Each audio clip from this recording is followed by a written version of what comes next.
First যে কোশ্চিনটা আসছি সেটা হচ্ছে হুইচ অফ দ্য, আমরা কিছু রিভিশন পার্ট এখানে করাচ্ছি। নেক্সট উইক থেকে মোটামুটি চ্যাপ্টার ধরে ধরে কিছু এক্সট্রা পার্ট, মানে যে যে চ্যাপ্টারগুলো হয়েছে প্রত্যেকটা চ্যাপ্টারের উপরই কিছু এক্সট্রা পার্ট অ্যাড করব, বিশেষ করে মেন্সের জন্য আর কি। এগুলো এমনি যা কভার করেছি সেটা পিলি মেন্সের জন্য অনেক কিছুই করিয়ে দিয়েছি, তবে মেন্সের জন্য আরো এক্সট্রা কিছু পার্ট প্রত্যেকটা চ্যাপ্টার ধরে, আর তার সাথে সাথে এমসিকিউ ডিসকাশন তো হবেই, সেগুলো তো আছে। Which of the following institution, second,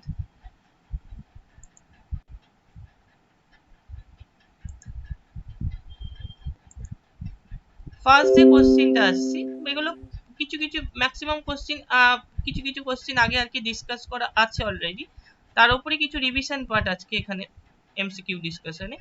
Which of the following institution has the highest priority sector lending norms in India?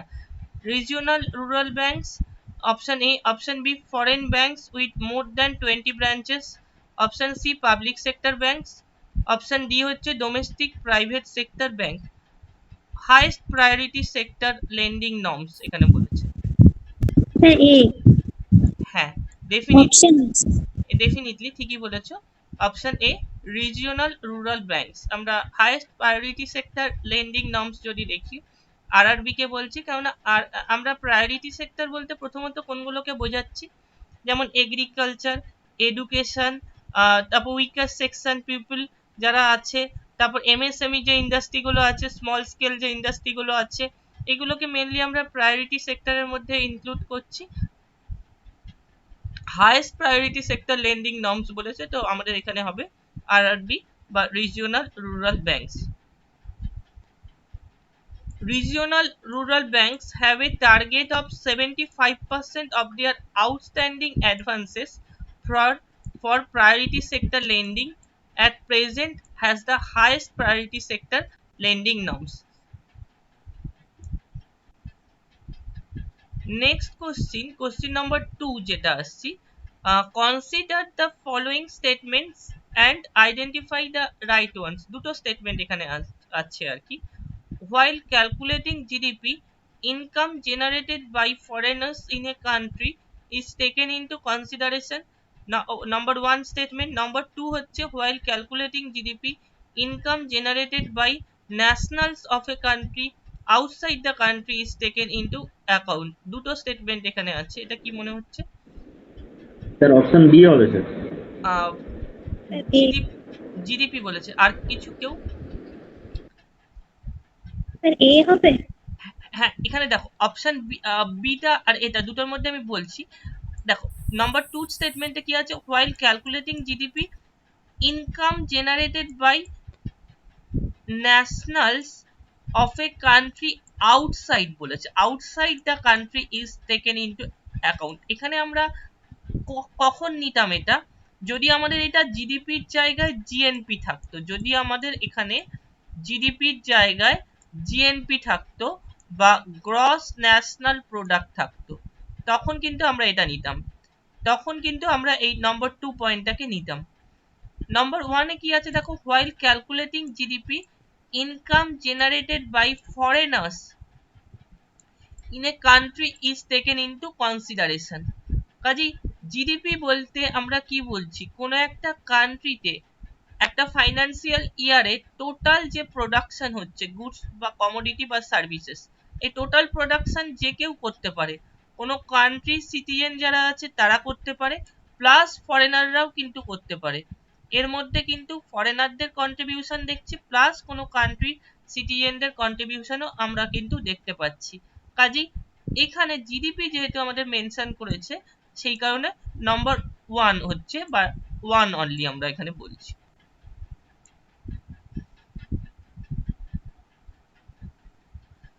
Next হচ্ছে, what is the total income support provided annually under প্রধানমন্ত্রী Kisan Samman Nidhi PM কিষাণ scheme. এই scheme পলিসিগুলো শুধুমাত্র WBCS থেকে, হ্যাঁ B. WBCS এর ক্ষেত্রে লাগবে এরকম কিন্তু না, অন্য যে কোনো কম্পিটিটিভ এক্সামের ক্ষেত্রে কিন্তু এই স্কিম পলিসি লাগবে। কাজে এখানে আমরা বলছি ₹6,000। আমরা যদি দেখি তিনটে ইনস্টলমেন্টে এই 2000 করে তিনটে ইনস্টলমেন্টে ₹6,000 দেওয়ার কথা বলা হয়েছে পিএম কিষাণ স্কিমে আর কি। অ্যাকচুয়ালি যদি লক্ষ্য করি তাহলে দেখতে পারবো এই যে স্কিমটা, এই স্কিমটাকে আমরা কি বলছি, এই স্কিমটাকে আমরা বলছি সেন্ট্রাল সেক্টর স্কিম। দু ধরনের স্কিম আছে অ্যাকচুয়ালি, একটা হচ্ছে সেন্ট্রাল স্পন্সর স্কিম, একটা হচ্ছে সেন্ট্রাল সেক্টর স্কিম। যে স্কিমের ক্ষেত্রে 100% আমরা দেখি যে সেন্ট্রাল গভর্নমেন্টের কন্ট্রিবিউশন থাকছে, ইউনিয়ন গভর্নমেন্টের যে স্কিম পলিসিগুলো আছে সেই ক্ষেত্রে 100%ই যদি সেন্ট্রাল গভর্নমেন্টের কন্ট্রিবিউশন থাকে তাহলে সেটাকে আমরা সেন্ট্রাল সেক্টর স্কিম বলছি। আর যে স্কিমগুলো পলিসিগুলো ইমপ্লিমেন্ট করতে গেলে রাজ্য সরকার বা স্টেট গভর্নমেন্টেরও কন্ট্রিবিউশনের দরকার হচ্ছে, সেই স্কিমগুলোকে আমরা বলে থাকি সেন্ট্রাল স্পন্সর স্কিম।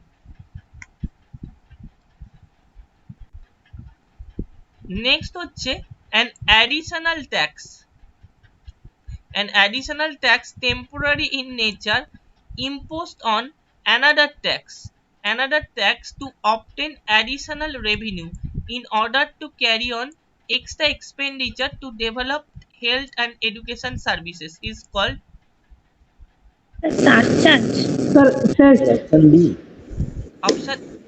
এই দেখো, এটা সারচার্জ হলে আমরা কি বলেছি, এখানে বলেছি একটা পার্টিকুলার সেক্টরে যখন এক্সট্রা এক্সপেন্ডিচার আসছে দরকার হচ্ছে সেটাকে ফুলফিল করার জন্য, তো এটাকে আমরা কি বলি, এটাকে আমরা বলি সেস বলি। আমরা দুটো বলেছিলাম, একটা হচ্ছে সেস, একটা সারচার্জেস, দুটোকেই অ্যাডিশনাল ট্যাক্স বলেছিলাম। একটা এক্সট্রা ইনকাম যখন আমরা দেখতে পাচ্ছি একটা সার্টেন লেভেল ইনকামের ওপর গিয়ে, তখন আমরা দেখছিলাম যে সারচার্জটা ইম্পোজ হচ্ছে অ্যাকচুয়ালি। এটাকে আমরা সেস বলছি। সেস বলতে অ্যাকচুয়ালি কোনটাকে বলছি, ধরো পার্টিকুলারলি কোনো একটা সেক্টরের ক্ষেত্রে দেখা যাচ্ছে যে গভর্নমেন্টের রেভিনিউ কালেকশন যেটা আছে, হয়তো ওই সেক্টরের যা বাজেট আছে বা ওই সেক্টরের যে যতটা আর কি যে স্কিম পলিসি গুলো আছে সেগুলো ফুলফিল করার জন্য গভর্নমেন্টের কাছে যে বাজেটটা আছে অ্যাকচুয়ালি সেইটা সাফিসিয়েন্ট নয়, অর্থাৎ রেভিনিউ কালেকশনটা সাফিসিয়েন্ট নয় পার্টিকুলার কোনো একটা সেক্টরের ক্ষেত্রে। এরকম একটা কন্ডিশনে গভর্নমেন্ট যখন অ্যাডিশনালি ট্যাক্স ইম্পোজ করে থাকে, সেই অ্যাডিশনাল ট্যাক্সটা কিন্তু ইম্পোজ করে থাকে ডিরেক্ট ট্যাক্সের ওপর করতে পারে, সেই অ্যাডিশনাল ট্যাক্সটা ইম্পোজ করতে পারে ইনডিরেক্ট ট্যাক্সের ওপর। দু ধরনের ট্যাক্সের ওপরই কিন্তু গভর্নমেন্ট এই অ্যাডিশনাল ট্যাক্স ইম্পোজ করতে পারে। এই অ্যাডিশনাল ট্যাক্স ইম্পোজ করে এইটাকে ফুলফিল করার চেষ্টা করছে, অর্থাৎ গভর্নমেন্টের এই রেভিনিউ কালেকশন যেটা সাফিসিয়েন্ট হয়নি সেটাকে ফুলফিল করার চেষ্টা করছে, এটাকেই আমরা অ্যাকচুয়ালি বলে থাকি সেস। এটাকে আমরা কি বলছি, সেস। এটা সেসটা কিন্তু আমরা দেখতে পারি যে এটা কিন্তু পার্মানেন্ট নয়, সবসময় খেয়াল রাখবে সেস যেটা ইম্পোজ হচ্ছে সেটা কিন্তু পার্মানেন্ট নয়। যখন গভর্নমেন্ট দেখছে যে গভর্নমেন্টের রেভিনিউ কালেকশন সাফিসিয়েন্ট হয়ে গেছে আর দরকার নেই, তখনই কিন্তু গভর্নমেন্ট এই সেসটাকে স্টপ করে দিতে পারে। যেরকম সেন্ট্রাল গভর্নমেন্ট সেস ইম্পোজ করতে পারে, তার পাশাপাশি দরকার পড়লে ইন্ডিভিজুয়াল স্টেট গভর্নমেন্টও কিন্তু সেস ইম্পোজ করতে পারে।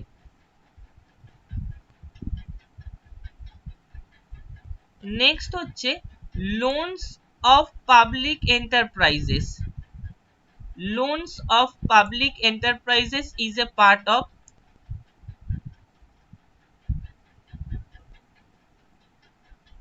স্যার অপশন এ হবে কি? আচ্ছা আচ্ছা তো বলছি, এখানে আমরা দুটো এক্সপেন্ডিচারের মধ্যে আমরা ডিফারেন্সটা বলছি, রেভিনিউ এক্সপেন্ডিচার আর ক্যাপিটাল এক্সপেন্ডিচারের মধ্যে ডিফারেন্স। রেভিনিউ এক্সপেন্ডিচার কোনটাকে বলছি, বাজেট এক্সপেন্ডিচারের দুটো পার্ট আমরা বলেছিলাম, একটা বলেছিলাম রেভিনিউ এক্সপেন্ডিচার, একটা বলেছিলাম ক্যাপিটাল এক্সপেন্ডিচার। যে এক্সপেন্ডিচার গুলোকে আমরা বলেছিলাম গভর্নমেন্টের পয়েন্ট অফ ভিউ থেকে দেখলে গভর্নমেন্টের লায়াবিলিটি হচ্ছে, অর্থাৎ যেখান থেকে গভর্নমেন্টের ফিউচারে কোনো রিটার্ন পাওয়ার স্কোপ থাকছে না। এক্সাম্পল হিসাবে যদি আমরা দেখি সাবসিডিকে বলতে পারি, এক্সাম্পল হিসাবে দেখলে ইন্টারেস্ট পেমেন্টকে বলতে পারি, এক্সাম্পল হিসাবে দেখলে পেনশন, যেগুলো বিভিন্ন সেক্টরে গভর্নমেন্ট এমপ্লয়ীদের যে স্যালারি পেনশন এগুলোকে বলতে পারি। কাজে এই জায়গাগুলো থেকে গভর্নমেন্টের ফিউচারে কোনো রিটার্ন আসছে না বা ফিউচারে অ্যাসেট ক্রিয়েটের কোনো স্কোপ থাকছে না গভর্নমেন্টের লায়াবিলিটি হচ্ছে এগুলো, এই কারণে এগুলোকে আমরা বলছি রেভিনিউ এক্সপেন্ডিচার। আর ক্যাপিটাল এক্সপেন্ডিচার কোনটাকে বলেছি আমরা, যেখান থেকে ফিউচারে গভর্নমেন্টের একটা অ্যাসেট ক্রিয়েটেড স্কোপ থাকছে, একটা গভর্নমেন্ট ফিউচারে যে এক্সপেন্ডিচার গুলো করলে রিটার্ন পাওয়ার একটা স্কোপ থাকছে গভর্নমেন্টের, সেই এক্সপেন্ডিচার গুলোকে আমরা কিন্তু সবসময় ক্যাপিটাল এক্সপেন্ডিচার হিসাবে ইনক্লুড করতে পারি। যেমন ধরো সাপোজ ফর এক্সাম্পল গভর্নমেন্ট হয়তো ইউনিয়ন টেরিটরি গুলোকে বা স্টেট গভর্নমেন্ট গুলোকে তাদের ইনফ্রাস্ট্রাকচারাল ডেভেলপমেন্টের জন্য লোন প্রোভাইড করলো, তাহলে ইনফ্রাস্ট্রাকচারাল ডেভেলপমেন্টের জন্য লোন প্রোভাইড করলে সেখান থেকে স্টেট গভর্নমেন্ট গুলোর কোনো না কোনো সেক্টরে গ্রোথ হবে বা প্রোডাকশন ইনক্রিজ হবে, প্রোডাক্টিভিটি যদি ইনফ্রাস্ট্রাকচারাল ডেভেলপমেন্ট হয়, কোনো ধরো ইন্ডাস্ট্রিয়াল সেক্টরের ইনফ্রাস্ট্রাকচারাল ডেভেলপমেন্টের জন্য একটা লোন প্রোভাইড করেছে বা এগ্রিকালচারাল সেক্টরের ক্ষেত্রে, তার মানে অটোমেটিক্যালি ইকোনমিক গ্রোথ হচ্ছে, জিডিপি গ্রোথ রেট ইনক্রিজ করছে, অটোমেটিক্যালি গভর্নমেন্টের একটা রিটার্ন আসছে ফিউচারে জিডিপি গ্রোথ রেট ইনক্রিজ করলে, তাহলে এটা কিন্তু গভর্নমেন্টের একটা বেনিফিট হচ্ছে, তার মানে এটাকে ক্যাপিটাল এক্সপেন্ডিচার। একইভাবে আমরা যদি লক্ষ্য করি এই পাবলিক সেক্টর ইউনিটস যেগুলো আছে, যে সমস্ত অর্গানাইজেশন গুলোতে গভর্নমেন্টের ওনারশিপ আছে, এরকম কোনো অর্গানাইজেশন ধরো লসে রান করছে, যেটা আমরা এখানে বলেছি যে লোনস অফ পাবলিক এন্টারপ্রাইজেস, এরকম কোনো অর্গানাইজেশন বা এরকম কোনো ইনস্টিটিউশন লসে রান করছে, এদের গভর্নমেন্ট যখন লোন প্রোভাইড করছে, তার মানে এদের গভর্নমেন্ট লোন প্রোভাইড করলে যদি তাদের এই লোনের অ্যামাউন্টটা কাজে লাগিয়ে এই অর্গানাইজেশন গুলোর ফিউচারে প্রফিট হয়, যদি প্রফিট হয় তার মানে রিটার্নটা কে পাবে, তখন রিটার্নটা তো তখন গভর্নমেন্ট পাবে। আমরা একটা এক্সাম্পল বলেছিলাম profit from public sector unit, profit from public sector units, এটা কিসের মধ্যে ইনক্লুড বলেছিলাম আমরা, এটাকে আমরা ইনক্লুড বলেছিলাম কিন্তু আমরা রেভিনিউ রিসিপ্টের দুটো পার্ট বলেছিলাম, একটা হচ্ছে ট্যাক্স রিসিপ্ট, একটা হচ্ছে non tax receipt. Non tax রিসিপ্টের একটা এক্সাম্পল হিসাবে বলেছিলাম profit from public sector units, তার মানে রিটার্ন আসছে ফিউচারে একটা গভর্নমেন্টের এখান থেকে, রিটার্ন এলে এটা রেভিনিউ রিসিপ্টের আন্ডারে পড়ছে, তার মানে এটা কিন্তু আমরা এই কারণে ক্যাপিটাল এক্সপেন্ডিচার হিসাবে দেখি। Loans of public sector enterprises, যে তখন যে এক্সপেন্ডিচারটা হচ্ছে সেটাকে আমরা ক্যাপিটাল এক্সপেন্ডিচারের মধ্যে ইনক্লুড করছি, অপশন বি হচ্ছে এই কারণে correct. Short term government security paper, short term government security paper is called, কি বলা হচ্ছে এটা, ট্রেজারি বিল। ট্রেজারি বিল, হ্যাঁ, শর্ট টার্ম গভর্নমেন্ট সিকিউরিটি পেপারকে আমরা বলি ট্রেজারি বিল। আমরা যদি দেখি ট্রেজারি বিলের টাইম পিরিয়ড এই মুহূর্তে দাঁড়িয়ে তিন ধরনের ট্রেজারি বিল হয়ে থাকে, 91 days treasury bill, 182 days treasury bill, আর হচ্ছে 364 ডেজ ট্রেজারি বিল। এই তিন ধরনের ট্রেজারি বিল আমরা কিন্তু এই মুহূর্তে দাঁড়িয়ে দেখতে পাচ্ছি ইকোনমিতে।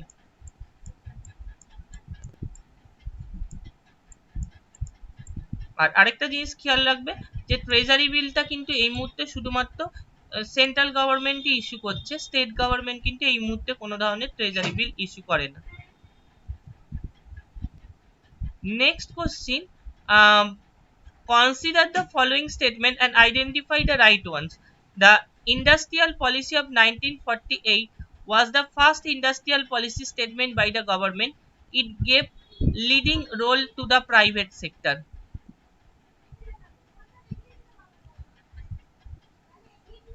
কোনটা মনে There হয়? only one. Exactly only one হচ্ছে কারেক্ট। এই 1948 এর যে ইন্ডাস্ট্রিয়াল পলিসি, যেটাকে আমরা ফার্স্ট ইন্ডাস্ট্রি, এই কোশ্চেনটাই এসেছিল, ফার্স্ট ইন্ডাস্ট্রিয়াল পলিসি আমরা বলছি। এটার সাথে আরেকটা যেটা রিলেটেড সেটা হচ্ছে 1948 এর ইন্ডাস্ট্রিয়াল পলিসির ওপর বেস করে আমরা কিন্তু ইন্ডিয়ান ইকোনমিকে মিক্সড ইকোনমি হতে দেখতে পাচ্ছি। তাহলে এই স্টেটমেন্ট নম্বর 1 কারেক্ট হচ্ছে। স্টেটমেন্ট নম্বর 2 কি দিয়েছে, it gave leading role to the private sector, এটা কিন্তু নয়। আমরা যদি বিশেষ করে 1948 1956 এই দুটো ইন্ডাস্ট্রিয়াল পলিসিকে লক্ষ্য করি, 1956 এর ক্ষেত্রে আমরা দেখতে পাচ্ছি পাবলিক সেক্টর আন্ডারটেকিং যে ইন্ডাস্ট্রি গুলো ছিল সেগুলো কিন্তু লিডিং রোল প্লে করেছিল পাবলিক সেক্টর 1956 এর সেকেন্ড ইন্ডাস্ট্রিয়াল পলিসি। আর 1948 এর ইন্ডাস্ট্রিয়াল পলিসিতে প্রাইভেট সেক্টরকে লিডিং রোল প্লে করতে দেখছি, এটাও কিন্তু সঠিক নয়। এখানে আমরা চারটে ক্যাটাগরিতে ইন্ডাস্ট্রি গুলোকে ডিভাইড করেছি।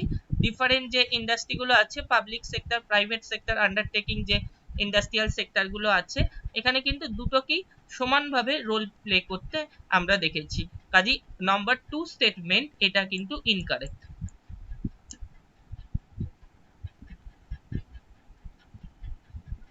নেক্সট হচ্ছে NABARD was established in C.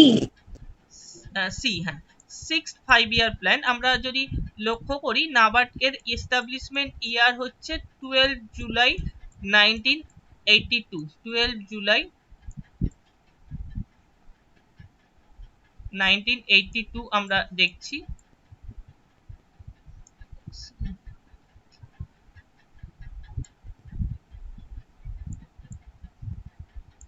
R 6 5 year প্ল্যানের টাইম টেনিওর আমরা দেখতে পাচ্ছি 1980 থেকে স্টার্ট হয়ে 1985 পর্যন্ত আমরা কিন্তু দেখছি 6 5 year প্ল্যানের টাইম টেনিওর। তো এইটা আমরা নাবার্ডকে আমরা দেখছি শিবরামন কমিটির রেকমেন্ডেশনে, শিবরামন কমিটির রেকমেন্ডেশনে নাবার্ড কিন্তু 12 জুলাই 1982 তে এস্টাবলিশড হয়েছে। নাবার্ডকে আমরা একদিকে যেরকম বলছি এগ্রিকালচারাল অ্যাপেক্স ব্যাংক, নাবার্ডকে আমরা বলছি রুরাল এরিয়ার ডেভেলপমেন্টাল পারপাসে একটা অ্যাপেক্স ইনস্টিটিউশন হিসাবে নাবার্ড কাজ করছে। নাবার্ড কিন্তু ধরো আরআরবি রিজিওনাল রুরাল ব্যাংক বা কোঅপারেটিভ ব্যাংক যেগুলো রুরাল এরিয়াতে আছে, সেলফ হেল্প গ্রুপ, তারপর হচ্ছে শিডিউল কমার্শিয়াল ব্যাংক এদের রিফাইন্যান্স করে থাকে বা আরআরবি বা কোঅপারেটিভ ব্যাংক এদের প্রয়োজন অনুযায়ী ক্রেডিট প্রোভাইড করে থাকে। এটা কিন্তু আমরা নাবার্ডের ক্ষেত্রে দেখে থাকি। তাহলে অপশন সি। নেক্সট হচ্ছে twine deficit in a economy means কোনটা মনে হচ্ছে? Question number 9। আচ্ছা স্যার ডি। না, একটা তো ঠিক আছে, ফিসকাল ডেফিসিট বলেছো, আর তার সাথে ক্যাপিটাল অ্যাকাউন্ট। না, current account actually option A. Option এটা অ্যাকচুয়ালি আমরা অ্যাকচুয়ালি টোয়াইন ডেফিসিটের এরকম একটা কন্ডিশন আমাদের কান্ট্রিতে দেখেছিলাম যে সময় সিভিয়ার একটা ফাইন্যান্সিয়াল ক্রাইসিস হয়েছিল, মানে 7 5 year প্ল্যানটা যে সময় শেষ হচ্ছে মোটামুটি 1989 1990 এই সময় আর কি আমাদের কান্ট্রিতে যে সময় একটা সিভিয়ার ফাইন্যান্সিয়াল ক্রাইসিস হয়েছিল এই সময় আমরা দেখেছিলাম কিন্তু twin deficit, BOP high balance of payment deficit, high fiscal deficit, এটা কিন্তু মেন কারণ ছিল টোয়াইন ডেফিসিটের। এই হাই ব্যালেন্স অফ পেমেন্ট ডেফিসিটের মেন কারণ ছিল কিন্তু হাই কারেন্ট অ্যাকাউন্ট ডেফিসিট। একটা হাই কারেন্ট অ্যাকাউন্ট ডেফিসিট দেখছি, তার পাশাপাশি হাই ফিসকাল ডেফিসিট দেখছি, এই দুটো কিন্তু টোয়াইন ডেফিসিটের মেন কারণ হিসেবে আমরা দেখছি। অপশন এ কিন্তু এখানে কারেক্ট।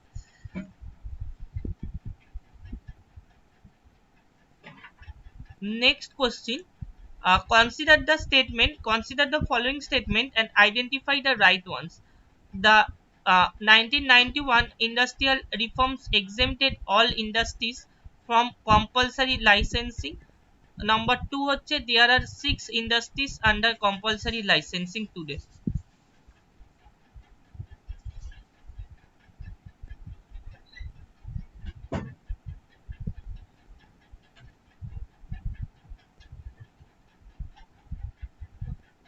এটা কিন্তু নাম্বার বি কারেক্ট অ্যান্সার হচ্ছে অপশন বি কারেক্ট আমাদের।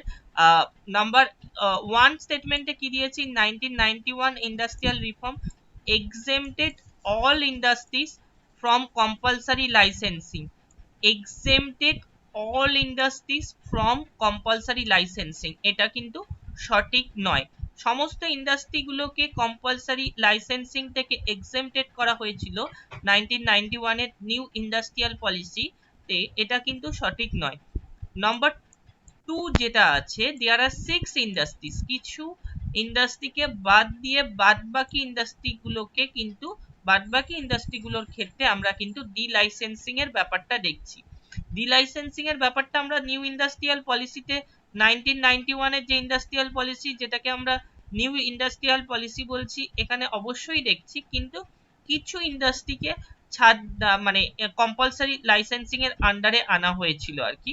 এটা হচ্ছে নাম্বার 2 হচ্ছে কারেক্ট। এখানে আমরা এখানে দিয়ে দিয়েছি যেগুলোর ক্ষেত্রে আর কি, যেগুলো আর কি কম্পালসারি লাইসেন্সিং এর আন্ডারে এসছিল, যে যে ইন্ডাস্ট্রিগুলো: tobacco items, defence aerospace and warships, hazardous chemicals, industrial explosives, drug and pharmaceuticals.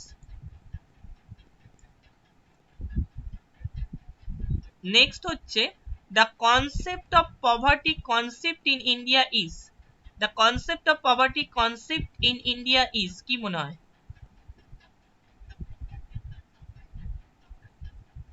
ইন্ডিয়ার ক্ষেত্রে আমরা স্যার অপশন সি মনে হচ্ছে, বোথ অপশন সি। স্যার এ। আচ্ছা, আমরা কিছু এখানে প্রায়োরিটির উপর বেস করে দিচ্ছি। হ্যাঁ, তুমি যেটা বলেছো রিলেটিভ পভার্টি ইন্ডিয়ার ক্ষেত্রে আমরা অবভিয়াসলি দেখতে পাচ্ছি, সেই হিসাবে দেখলে আমরা দুটোকেই বলতে পারি, কিন্তু এখানে অ্যান্সারটা অ্যাকচুয়ালি প্রায়োরিটির উপর বেস করে দিচ্ছি। কনসেপ্ট বলেছি, the concept of poverty concept in India is mainly আমরা এখানে জানতে চেয়েছি, তো সেই কারণে অ্যাবসলিউট পভার্টি আমরা দেখতে পাচ্ছি। অ্যাকচুয়ালি দুটোর মধ্যে একটু কনসেপ্টের ডিফারেন্সটা অ্যাকচুয়ালি বলি।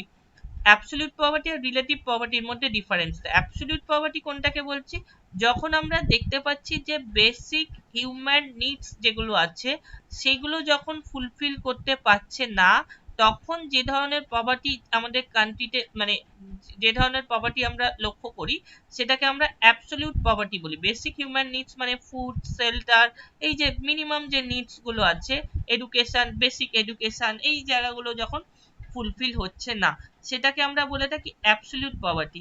মেনলি আমরা ডেভেলপিং কান্ট্রি বা লেস ডেভেলপ কান্ট্রি যেগুলো, সেই কান্ট্রিগুলোর ক্ষেত্রে আমরা অ্যাবসলিউট পভার্টির ক্ষেত্রে প্রায়োরিটি দিয়ে থাকি।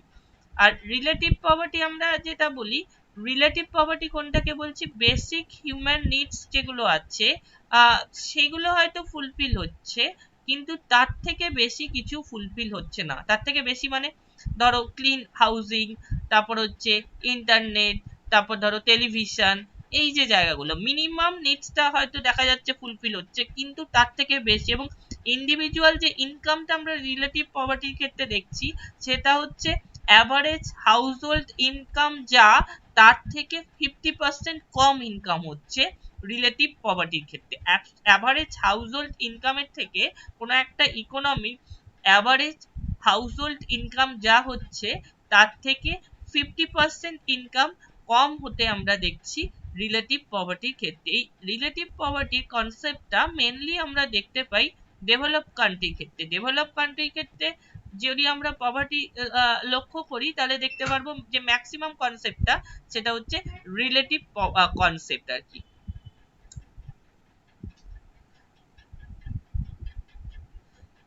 নেক্সট হচ্ছে receipts in budget can be capital or revenue, which of these are, this is oblique দিয়ে are capital receipt। আমরা বাজেট রিসিপ্টের দুটো পার্ট বলেছি, একটা হচ্ছে রেভিনিউ রিসিপ্টের পার্ট, একটা হচ্ছে ক্যাপিটাল রিসিপ্টের পার্ট। তো এখানে ক্যাপিটাল রিসিপ্টের পার্ট কোনটা, which of these is oblique দিয়ে are capital receipt?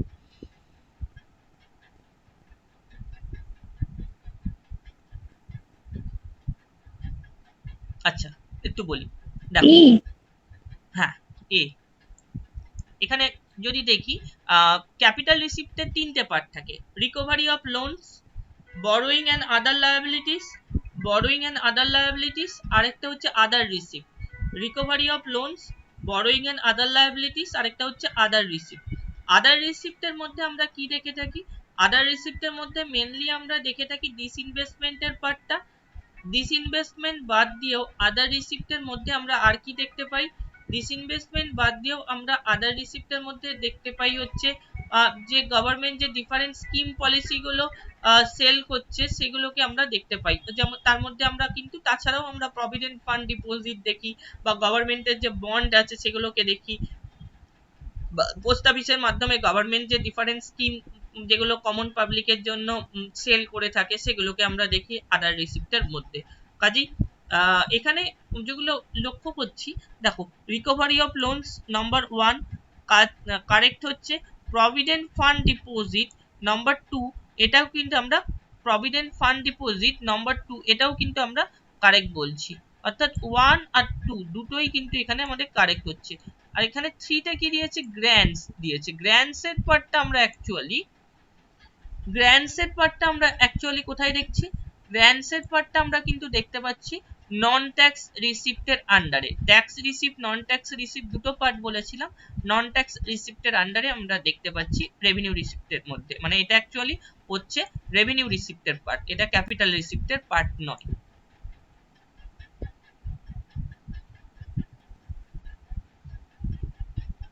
আচ্ছা, bad money if not limited in quantity drives good money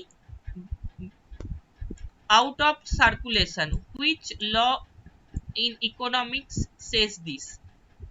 আচ্ছা, এটা আমি একটু গ্রীষ্মেন্স ল, হ্যাঁ গ্রেসামস ল বলে আর কি, গ্রেসামস ল এটা আমরা বলছি actually.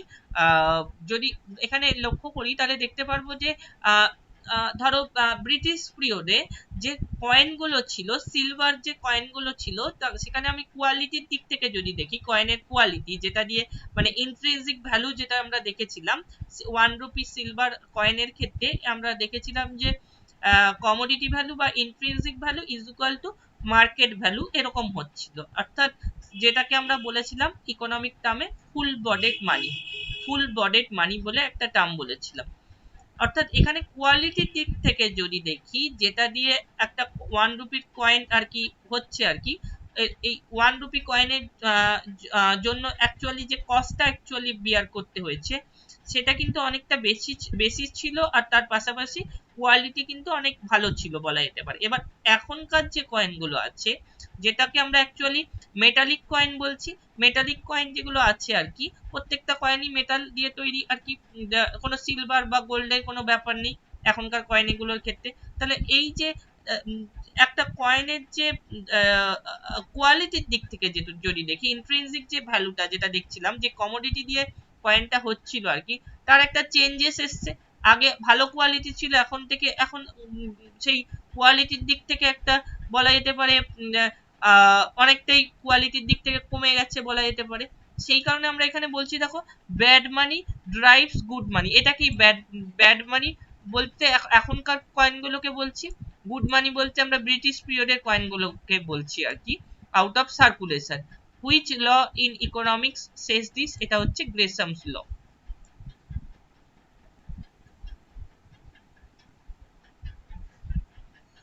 Next question, which out of the following measure is obliquely are examples of expansionary fiscal policy? Expansionary fiscal policy example আমরা বলছি।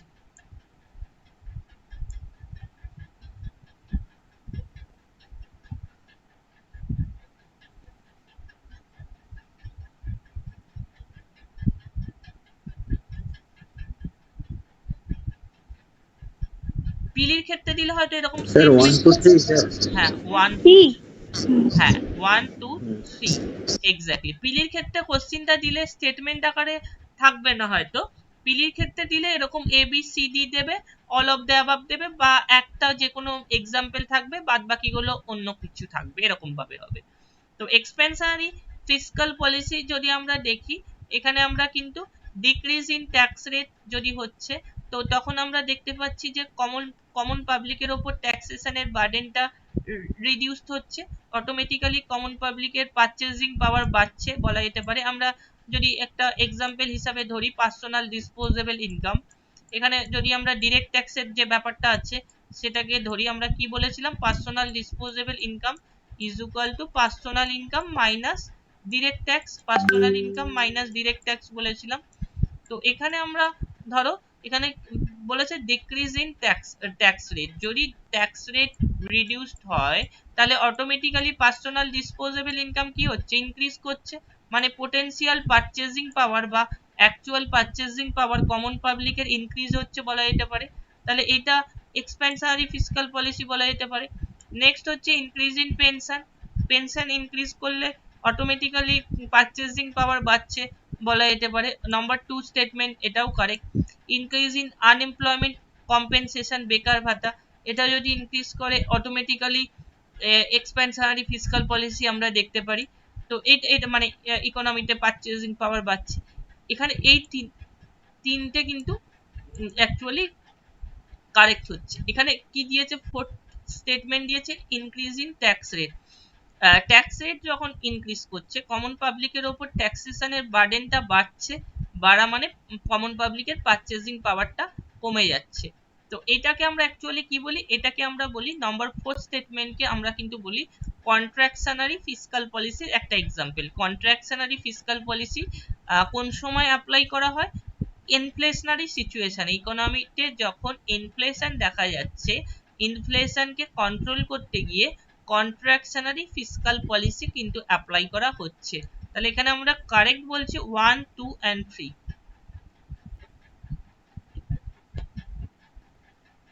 নেক্সট হচ্ছে in which year headquarter of RBI is move from Kolkata to Mumbai. Then 1937। 1937 RBI set up হয়েছে 1st April 1935 under the RBI act 1934। আর headquarter আমরা shift করতে দেখতে পাচ্ছি কলকাতা থেকে মুম্বাইতে 1937 এ।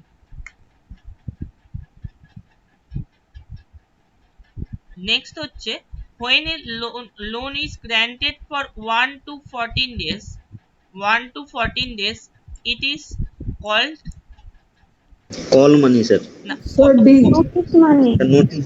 হ্যাঁ, কল মানিটা হচ্ছে না, কল মানিটা হচ্ছে ওভারনাইট One day বেসিসে। জন্য।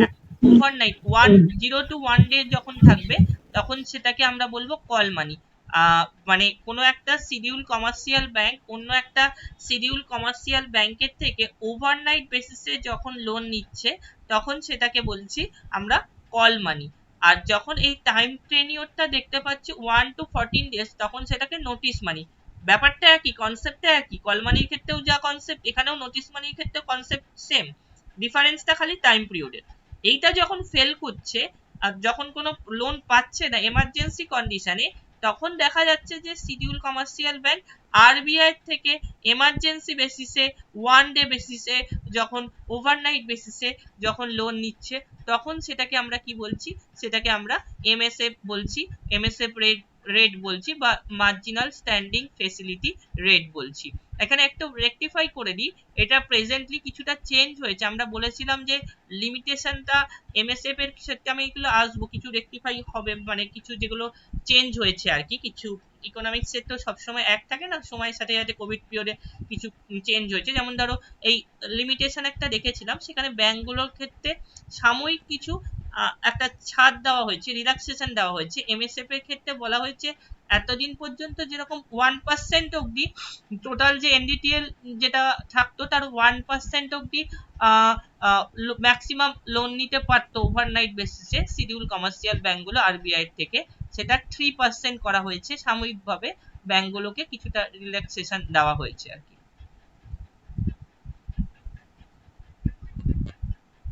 নেক্সট হচ্ছে when too much money chases too few goods, the resulting inflation is called too much money। মানে হচ্ছে আমরা বলছি যে ইকোনমিতে যখন মানি সাপ্লাই বাড়ছে, when too much money chases too few goods, কি বলছি স্যার অপশন বি কি? হ্যাঁ, এক্স্যাক্টলি অপশন বি হচ্ছে কারেক্ট অ্যান্সার, ডিমান্ড পুল ইনফ্লেশন। টু মাচ মানি মানে ইকোনমিতে মানি সাপ্লাই বাড়ছে, আর উল্টো দিকে টু ফিউ গুডস মানে শর্টেজ অফ সাপ্লাই বা শর্টেজ অফ প্রোডাকশন হচ্ছে। তাহলে একদিকে মানি সাপ্লাই বাড়ছে মানে কমন পাবলিকের পারচেজিং পাওয়ার বাড়ছে, উল্টো দিকে টু ফিউ গুডস মানে শর্টেজ অফ প্রোডাকশন হচ্ছে। তাহলে এরকম একটা কন্ডিশনকে আমরা কি বলবো, এরকম একটা কন্ডিশনকে আমরা বলবো demand pool inflation.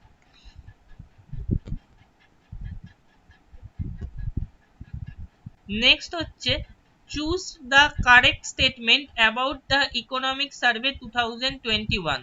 The economic survey is being delivered in an e-book format. Number one, the finance minister has also launched an official economic survey app this time. So both 1 and 2. Hmm. C. দুটোই হচ্ছে correct answer, option C correct answer. আমরা যদি দেখি প্রত্যেকটাই digitally বলা হয়েছে। Economic survey যেরকম এবার ডিজিটাল ইউনিয়ন বাজেট দেখতে পাচ্ছি আমরা, সেন্সাস যেটা 2021 যেটা অনগোয়িং প্রসেস এখনো চলছে, যতদিন সেন্সাস না বেরোবে 2021-এ ততদিন কিন্তু এই 2011 ধরেই চলতে হবে, মানে এই যে ডেটাগুলো আছে সমস্ত ক্ষেত্রে 2011-এর সেন্সাসের উপর বেস করেই কিন্তু কোশ্চিনটা আসবে, যদি বেরিয়ে যায় তখন 2021।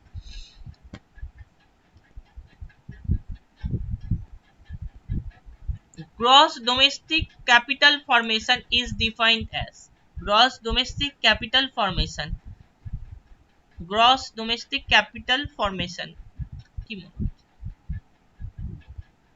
এটাও আমি বলে দিই একটু।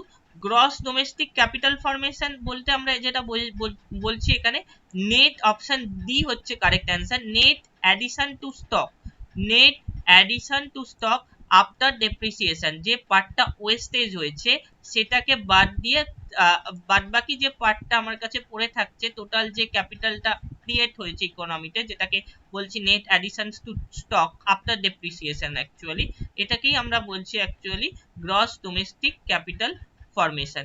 দেখো, gross domestic capital formation refers to net increase in physical assets by the household, public and the government sector within the measurement period of the economy. Next হচ্ছে who approves, ওয়ার্ডটা একটু খেয়াল রাখতে হবে, who approves the fair and remunerative price of sugarcane, approves বলেছে।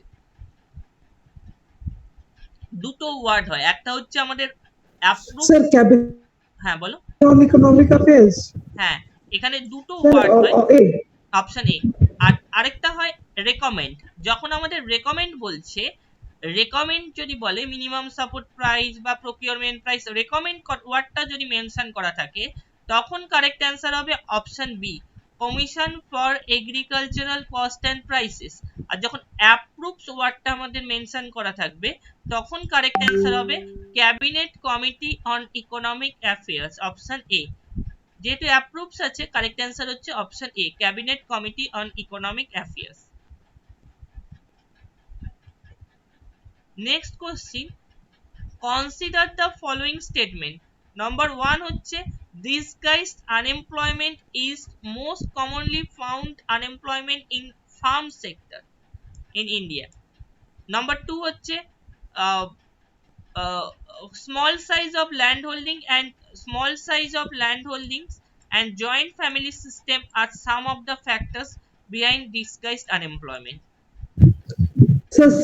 Both 1 and both 2. হ্যাঁ, exactly দুটোই হচ্ছে ডিসগাইজড আনএমপ্লয়মেন্ট। আমরা অলরেডি বলেছি যে এগ্রিকালচারাল সেক্টরের ক্ষেত্রে ডিসগাইজড আনএমপ্লয়মেন্ট প্রিভেল করছে, মানে দেখতে পাচ্ছি আমরা ডিসগাইজড আনএমপ্লয়মেন্টের ক্ষেত্রে আমরা যেটা দেখি যে marginal productivity of labour, MPL যেটাকে বলছি, এখানে নীল হচ্ছে, একটা জিরো হচ্ছে, কেননা ম্যাক্সিমাম প্রোডাকশনের জন্য যত লেবার ফোর্স এনগেজমেন্ট হওয়ার দরকার আছে তার থেকে বেশি যখন লেবার ফোর্স এনগেজমেন্ট থাকছে তখন সেটাকে ডিসগাইজড আনএমপ্লয়মেন্ট বলছি। তো ফার্ম সেক্টরের ক্ষেত্রে ডেফিনেটলি নাম্বার এ ওয়ান এখানে কারেক্ট হচ্ছে। তার পাশাপাশি আমাদের মতো কান্ট্রিতে যেহেতু মার্জিনাল বা small farmer maximum more than 80% farmer হচ্ছে মার্জিনাল অ্যান্ড স্মল ফার্মার্স, তো স্বাভাবিকভাবেই আমরা দেখছি যে land holding, small size of land holding হওয়ার জন্য আর কি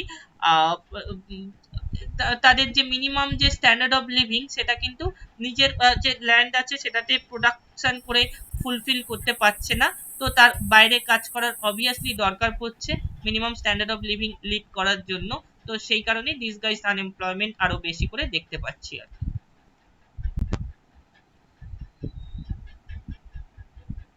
নেক্সট হচ্ছে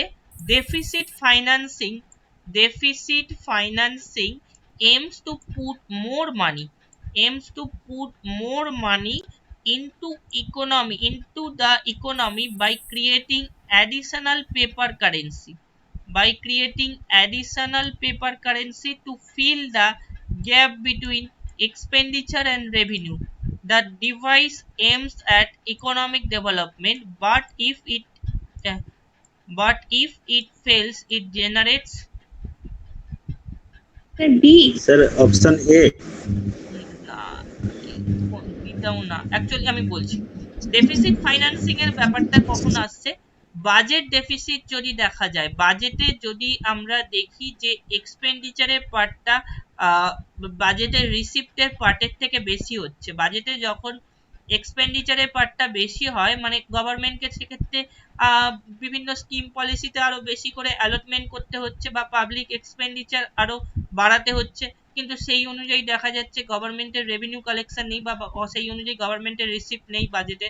এরকম একটা কন্ডিশনে গভর্নমেন্ট যখন বড়োইং করতে থাকে, ইন্টারনাল বা এক্সটার্নাল বড়োইং করতে থাকে বা নোট প্রিন্ট করে সেই কন্ডিশনটাকে ফুলফিল করার চেষ্টা করে, অর্থাৎ বাজেট ডেফিসিটের যে গ্যাপ আছে সেটাকে ফুলফিল করার চেষ্টা করে, সেটাকেই আমরা তখন বলে থাকি ডেফিসিট ফাইন্যান্সিং। এখানে আমাদের একটা কেস দিয়েছে, সেটা বলছে যে ক্রিয়েটিং অ্যাডিশনাল পেপার কারেন্সি, অর্থাৎ নোট প্রিন্ট করে, এটা বলতে চেয়েছে নোট প্রিন্ট করে বাজেট ডেফিসিটের গ্যাপটা ফুলফিল করা। এটা যদি এই কন্ডিশন যদি ফেল করে, অর্থাৎ গভর্নমেন্ট কিন্তু এই নোট, প্রথম কথা যেটা বলার, আনলিমিটেড ভাবে কোনো গভর্নমেন্টই কিন্তু নোট প্রিন্ট করে তাদের যে ডিমান্ড আছে, কনজিউমারদের যে ডিমান্ড আছে, কমন পাবলিকের যে ডিমান্ড আছে, সেটাকে কখনোই নোট প্রিন্ট করে ইচ্ছা মতো নোট প্রিন্ট করলো এটা নোট প্রিন্ট করে মিট করা যাবে এরকম কিন্তু নয়। এই বাজেট ডেফিসিটের গ্যাপটাকেও ফুলফিল করতে গিয়ে গভর্নমেন্টের হাতে এই যে নোট প্রিন্টের যে ব্যাপারটা আছে, সেটাকে ইচ্ছা করে যত ইচ্ছা নোট প্রিন্ট করলাম আমরা, নোট প্রিন্ট করে এই ডেফিসিটের গ্যাপটাকে ফুলফিল করলাম, এটা কিন্তু শর্ট টার্মে পসিবল হচ্ছে। দীর্ঘদিন ধরে যদি নোট প্রিন্ট করতে থাকে, তাহলে কিন্তু ইকোনমিতে যে কন্ডিশনটা দেখা যাবে, যেটা আমাদের এখানে বলেছে, এই যে বাজেট ডেফিসিট ফাইন্যান্সিং এর যে ব্যাপারটা আছে, এটা যদি ফেল করে, এই কন্ডিশনটা যদি ফেল করে, তাহলে ইকোনমিতে কি দেখা যেতে পারে, ইকোনমিতে সেক্ষেত্রে ইনফ্লেশনারি একটা ট্রেন্ড আমরা দেখতে পারি।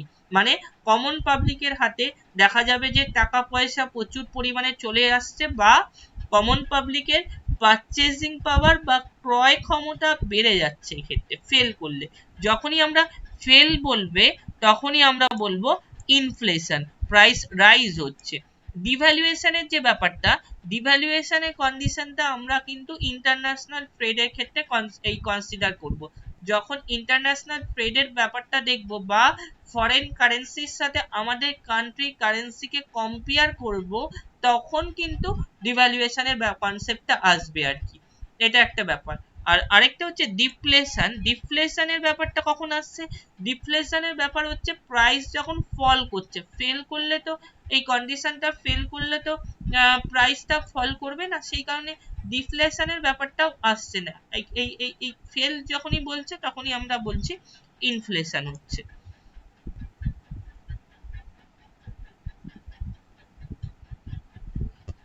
নেক্সট কোশ্চেন যেটা আসছি, which of the following activities can help to reduce the government's budget deficit? Number 1 হচ্ছে implementation of goods and services tax, number 2 হচ্ছে rationalization of subsidies, number 3 হচ্ছে reduction in income tax. Select the correct option from the quotes given below. Sir 1 and 2। হ্যাঁ, 1 and 2, 1 and 2, option A হচ্ছে correct answer, implementation of goods and services tax. কোশ্চেনটা দিয়েছে দেখো, which of the following activities can help reduce the government budget deficit, government budget deficit. তাহলে number 1 statement, implementation of goods and services tax, definitely এটা একটা correct.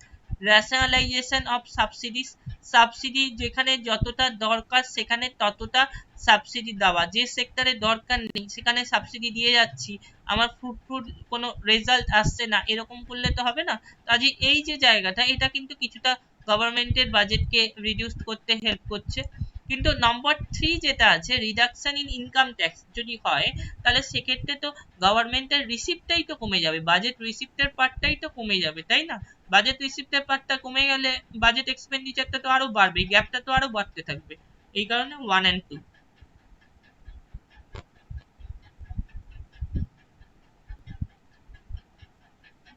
tax structure in India has become regressive in character as.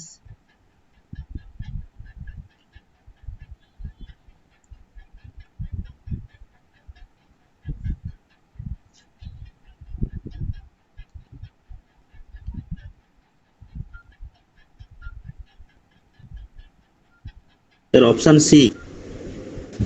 হ্যাঁ, option C হচ্ছে correct answer. Share of direct taxes decreasing and indirect taxes increasing. আমরা যদি দেখি tax বার্ডেনের উপর base করে, tax পার্সেন্টেজের উপর বা ট্যাক্স বার্ডেনের উপর বেস করে ট্যাক্সেশনকে তিনটে ভাগে ভাগ করছি। একটাকে আমরা বলছি প্রোগ্রেসিভ ট্যাক্স, একটাকে আমরা বলছি রিগ্রেসিভ ট্যাক্স, একটাকে বলছি প্রপোর্শনাল ট্যাক্স। প্রোগ্রেসিভ ট্যাক্সটা আমরা জেনারেলি আমাদের কান্ট্রি রেসপেক্টে যদি দেখি, ডিরেক্ট ট্যাক্সের ক্ষেত্রে সবসময় কিন্তু প্রোগ্রেসিভ ট্যাক্স দেখবো। আদারওয়াইজ যদি ডিরেক্ট ট্যাক্সের ক্ষেত্রে প্রোগ্রেসিভ ট্যাক্স ইম্পোজ না হয়, ইকোনমিতে ইনকাম ইনইকুয়ালিটি কিন্তু ইনক্রিজ করবে। প্রোগ্রেসিভ ট্যাক্স বলতে যেটা বোঝাচ্ছি, ইনকাম আমার যত বাড়ছে তার উপর বেস করে ট্যাক্সেশনের বার্ডেনটা বা ট্যাক্সেশনের পার্সেন্টেজটাও তত বাড়ছে আমার উপর। রিগ্রেসিভ ট্যাক্স কোনটাকে বলছি? গভর্নমেন্ট অনেক সময় দেখা যায় যে ইনডিরেক্ট ট্যাক্সের ক্ষেত্রে, এটা খেয়াল রাখবে, রিগ্রেসিভ ট্যাক্স কিন্তু সবসময় ইনডিরেক্ট ট্যাক্সের ক্ষেত্রেই হয়ে থাকে।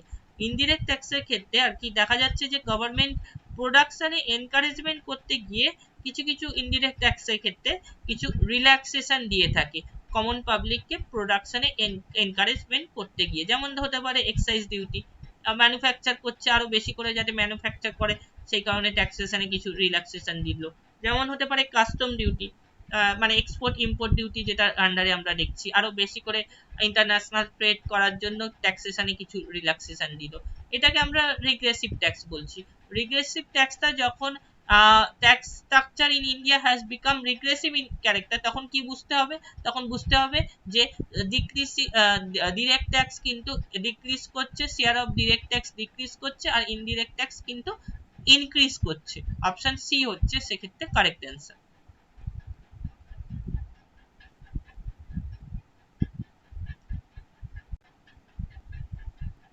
Next question: which one of the following statement appropriately describes the fiscal stimulus? Question number 25 কোনটা?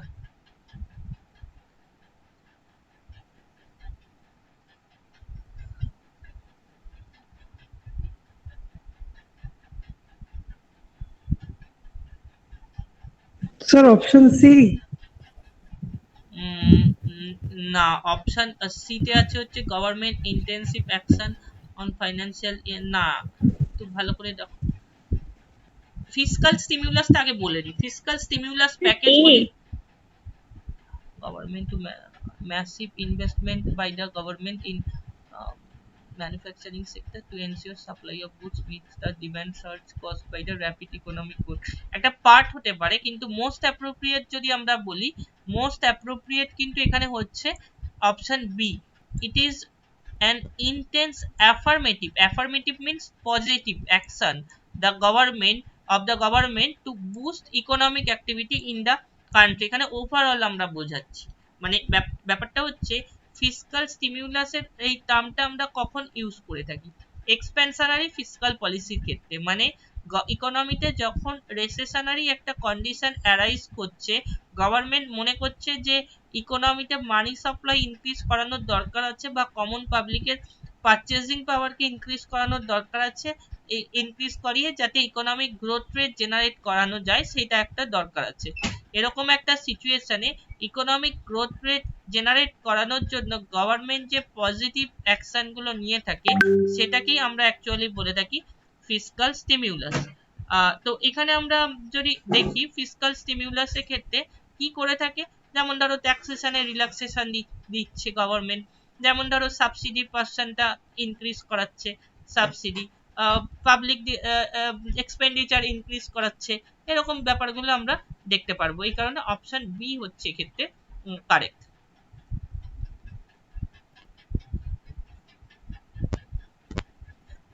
নেক্সট হচ্ছে,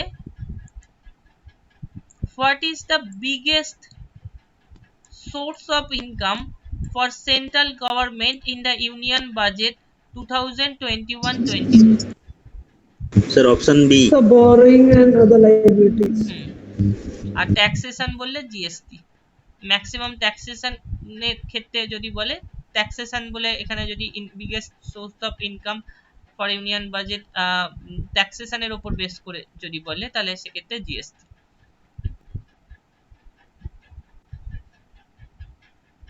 আচ্ছা, এটা বলতে পারবে কনসিডার দ্য ফলোইং স্টেটমেন্ট, তিনটে স্টেটমেন্ট আছে আর কি।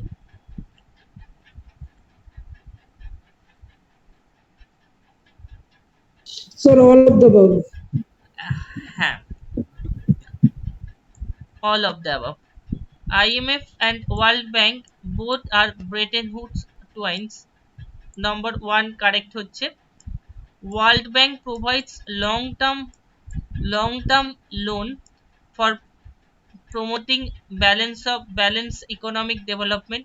Definitely আমরা যখন ওয়ার্ল্ড ব্যাংককে দেখি তো ওয়ার্ল্ড ব্যাংক দেখি লং টার্ম বেসিসে লোন প্রোভাইড করে থাকে আর ডেভেলপিং বা লেস ডেভেলপ কান্ট্রিগুলোকে। আর আইএমএফ কে আমরা দেখে থাকি শর্ট টার্ম বা মিডিয়াম টার্ম বেসিসে লোন প্রোভাইড করছে। আইএমএফ খেয়াল রাখবে সবসময়, আইএমএফ বা ইন্টারন্যাশনাল মানিটারি ফান্ড যে লোনগুলো প্রোভাইড করছে ডেভেলপিং বা লেস ডেভেলপ কান্ট্রির ক্ষেত্রে, তারা কিন্তু শর্ট টার্ম বেসিসে বা মিডিয়াম টার্ম বেসিসে লোন প্রোভাইড করছে। আর ওয়ার্ল্ড ব্যাংক যখন আমরা দেখবো, ওয়ার্ল্ড ব্যাংক যে লোনগুলো প্রোভাইড করছে সবসময় কিন্তু লং টার্ম বেসিসে লোন প্রোভাইড করছে। নাম্বার 2 স্টেটমেন্ট আমাদের এখানে কারেক্ট হচ্ছে IMF provides loans to eliminate BOP disequilibrium, means balance of পেমেন্টের ক্ষেত্রে যদি দেখা যায় বা ব্যালেন্স অফ ট্রেডের ক্ষেত্রেও যদি দেখা যায় ডেভেলপিং বা লেস ডেভেলপ কান্ট্রিগুলোতে ডেফিসিট দেখা যায়, তাহলে সেই ডেফিসিটের গ্যাপটাকে ফুলফিল করার জন্য আইএমএফ কিন্তু লোন প্রোভাইড করে থাকে। তাহলে নাম্বার 3 যে স্টেটমেন্ট আছে সেটাও কিন্তু কারেক্ট অ্যান্সার আমরা এখানে বলছি all of the above.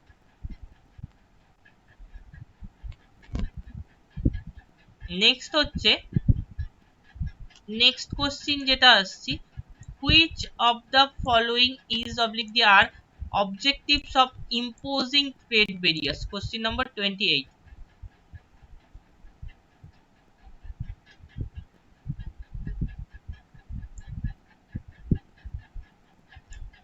Imposing trade barriers. Sir, B over. কি বললে, ডি বললে নাকি? B. বি, হ্যাঁ বি তো হচ্ছে, আর কিছু আসছে কিনা দেখো। D. ডি হচ্ছে, অ্যাকচুয়ালি সবগুলোই হচ্ছে। এখানে দেখো কোন কন্ডিশনে ট্রেড বেরিয়ার্স মানে ইন্টারন্যাশনাল ট্রেড যখন হচ্ছে, বিশেষ করে ইম্পোর্ট বাইরের কান্ট্রি থেকে আমাদের কান্ট্রিতে যখন বিভিন্ন গুডস কমোডিটি এগুলো ঢুকছে, তখন যে ট্রেড রেস্ট্রিকশন, এই ট্রেড রেস্ট্রিকশনের যে ব্যাপারটা বা ট্রেড বেরিয়ার্সের যে ব্যাপারটা, এইটাকে আমরা কখন কোন সিচুয়েশনে দেখি বা কেন দেখি? প্রথমত যেটা বলছে অবজেক্টিভ বলেছে, এই ট্রেড বেরিয়ার্স এর অবজেক্টিভ। নম্বর বি তে দিয়েছে কি দেখো, to act as an anti dumping measure, dumping কে আমরা স্টপ করার জন্য। ডাম্পিং বলতে দেখা যাচ্ছে যে কোনটাকে ডাম্পিং বলেছিলাম, ফরেন কোনো কান্ট্রি নিজের কান্ট্রিতে কোনো প্রোডাক্ট যে প্রাইসে সেল করছে তার থেকে অনেক কম প্রাইসে অন্য নেবারিং কান্ট্রিগুলোতে প্রোডাক্ট সেল করছে। চায়নার এক্সাম্পল দিয়ে বলেছিলাম, চায়না দেখা যাচ্ছে নিজের কান্ট্রিতে যা প্রাইসে সেল করছে তার থেকে অনেক কম প্রাইসে সেল করছে। তো সেটাকে স্টপ করার জন্য গভর্নমেন্ট যে পলিসিটা নেয় সেটা হচ্ছে অ্যান্টি ডাম্পিং মেজার বলছি। অপশন বি যেটা, তারই এফেক্ট হিসাবে আমরা অপশন এ কে দেখছি। দেখো, to protect domestic infant or sick industries from foreign competition.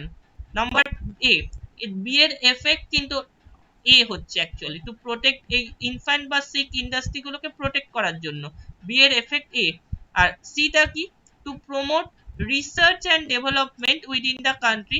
Definitely আমাদের কান্ট্রিতে যখন কোনো গুডস বা কমোডিটি যখন লঞ্চ করছে সেইগুলোকে প্রমোট করার জন্য, অর্থাৎ সেইগুলোর ডিমান্ড যাতে আমাদের কান্ট্রি সিটিজেন যারা আছে তাদের কাছে যদি ইনক্রিজ করে, সেই জন্য কিন্তু এই ট্রেড বেরিয়ার্স করা হচ্ছে গভর্নমেন্টের তরফ থেকে। অর্থাৎ ইম্পোর্টের ওপর দেখা যাচ্ছে একটা ইম্পোর্ট ডিউটি যে পরিমাণে হয়তো ট্যাক্সেশনটা ইম্পোজ হতো আরো বাড়িয়ে দিচ্ছে গভর্নমেন্ট, যেটাকে ইম্পোর্ট ডিউটি বলছি। ইম্পোর্ট ডিউটিটাকে রেইজ করছে, বা ধরো কোটা, একটা কোটা কোয়ান্টিটি রেস্ট্রিকশন করছে, একটা সার্টেন অ্যামাউন্টের বেশি ইম্পোর্ট করা যাবে না, এরকম কন্ডিশন গুলো আমরা দেখতে পাচ্ছি। এক সেকেন্ড, একটু চার্জে আবার বসাতে হবে। এটা চেষ্টা করো তো। জহর রোজগার যোজনা ওয়াজ লঞ্চিং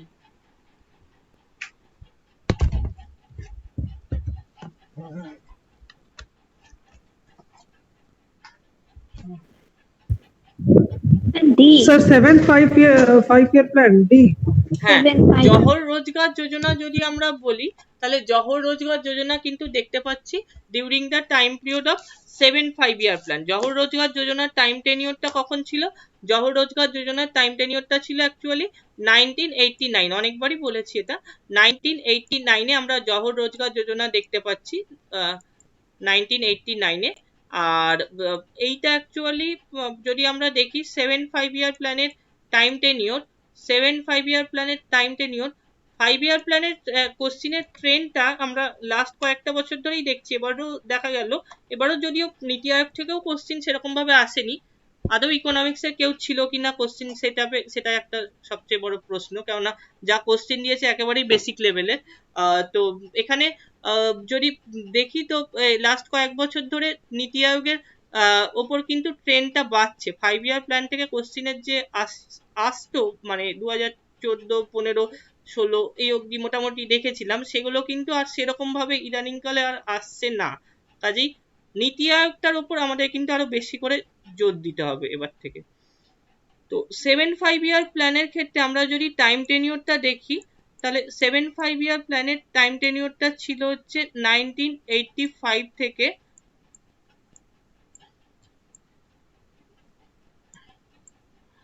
1990 পর্যন্ত। আর জহর রোজগার যোজনার ক্ষেত্রে আমরা দেখছি এই যে এটা লঞ্চ করেছে 1989-এ।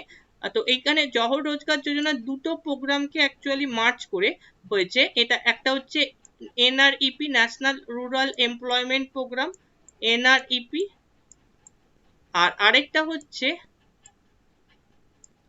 Rural landless employment guarantee programme.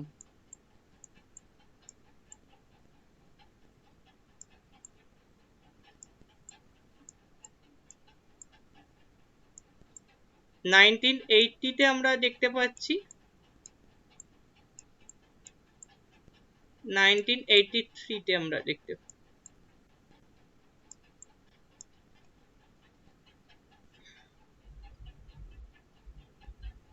Next হচ্ছে which of the following can aid in furthering the government objective of inclusive growth?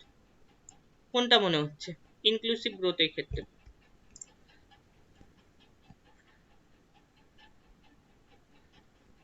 Inclusive growth বলতে আমরা যেটা মিন করছি, ওভারঅল একটা কোনো একটা সেক্টরে গ্রোথ যখন হচ্ছে, Sir, 1 2 3. 1 2 D 3 option. ওভারঅল যখন গ্রোথ হচ্ছে, definitely promoting self help groups, number 1 এটা correct. Promoting micro small and medium enterprises, এটাও নাম্বার 2, এটাও কারেক্ট। নাম্বার 3 হচ্ছে implementing right two education act, এইটা নাম্বার 3, এটাও কারেক্ট। 1 2 3 তিনটেই কিন্তু এখানে কারেক্ট হচ্ছে। এখানে ওভারঅল একটা গ্রোথ যখন দেখছি কোনো একটা ইকোনমিতে, কোনো একটা কান্ট্রিতে, আমরা যখন ওভারঅল গ্রোথ দেখতে পাচ্ছি তখন সেটাকে আমরা ইনক্লুসিভ গ্রোথ বলি। ইনক্লুসিভ গ্রোথ মানে সমস্ত সেক্টরে, একটা পার্টিকুলার সেক্টরে গ্রোথ হলো সেটাকে কিন্তু আমরা ইনক্লুসিভ গ্রোথ বলতে পারি না। নেক্সট হচ্ছে which of the following constitute capital account?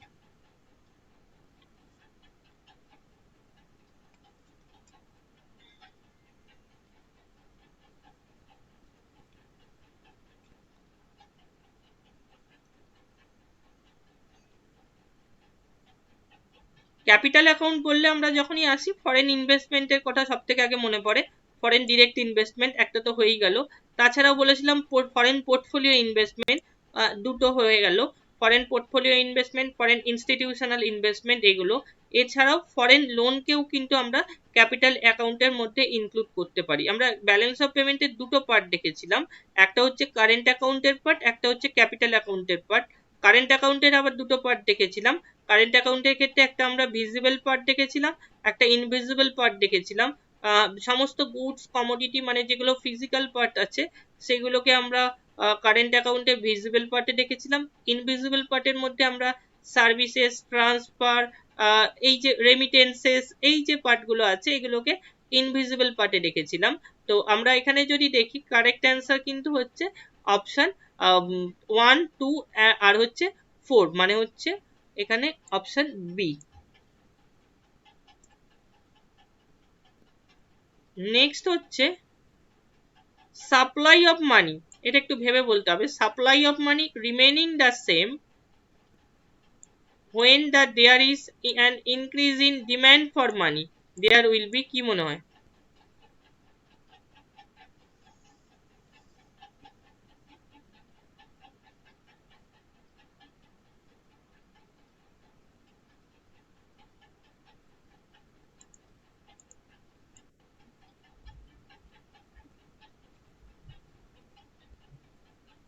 Sir, B.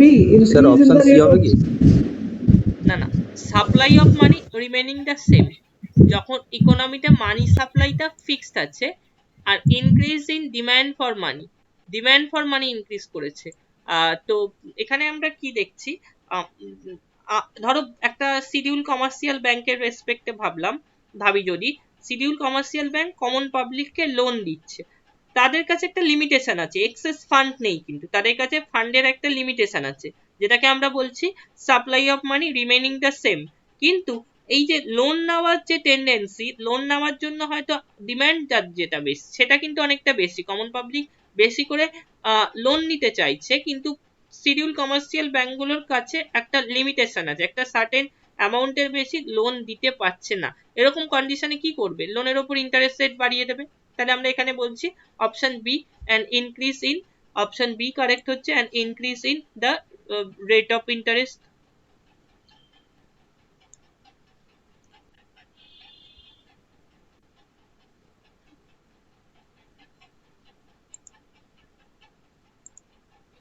Next question, in the context of Indian economy, which of the following is oblique there purposes of statutory reserve requirement? Statutory reserve requirement. Question number 33, কি মনে হচ্ছে? SLR, যেটাকে আমরা SLR ও বলি, statutory liquidity ratio বলি, বা statutory reserve requirements ও বলি। একটু কোশ্চেনটা ট্রিকি আছে, একটু চেষ্টা একটু ভেবে বলতে হবে। এই জাতীয় কোশ্চেন মেন্সে পড়তে পারে আর কি। এখানে আমি একটু বলি, এখানে যদি দেখি নাম্বার 1 যেটা আছে, 2 and 3 হবে। 2টা কারেক্ট হচ্ছে, 3টা যেটা আমাদের বলেছে, to prevent the commercial banks from making excessive profit. Excessive প্রফিটের ব্যাপারটা আমরা এখানে কনসিডারেশনে আনছি না আর কি। অ্যাকচুয়ালি 2টা এখানে ঠিক আছে। দেখো, to make the people's deposit with banks safe and liquid. কেন? কারণ হচ্ছে এই যে সিআরআর বলো বা এসএলআর বলো, এগুলোর ক্ষেত্রে আমরা অ্যাকচুয়ালি যেটা দেখি, এই যে রিজার্ভ রাখছে, এখান থেকে কিন্তু শিডিউল কমার্শিয়াল ব্যাংক নিজেদের প্রয়োজনে কোনোভাবে হাত দিতে পারছে না এই পার্সেন্টেজ গুলো।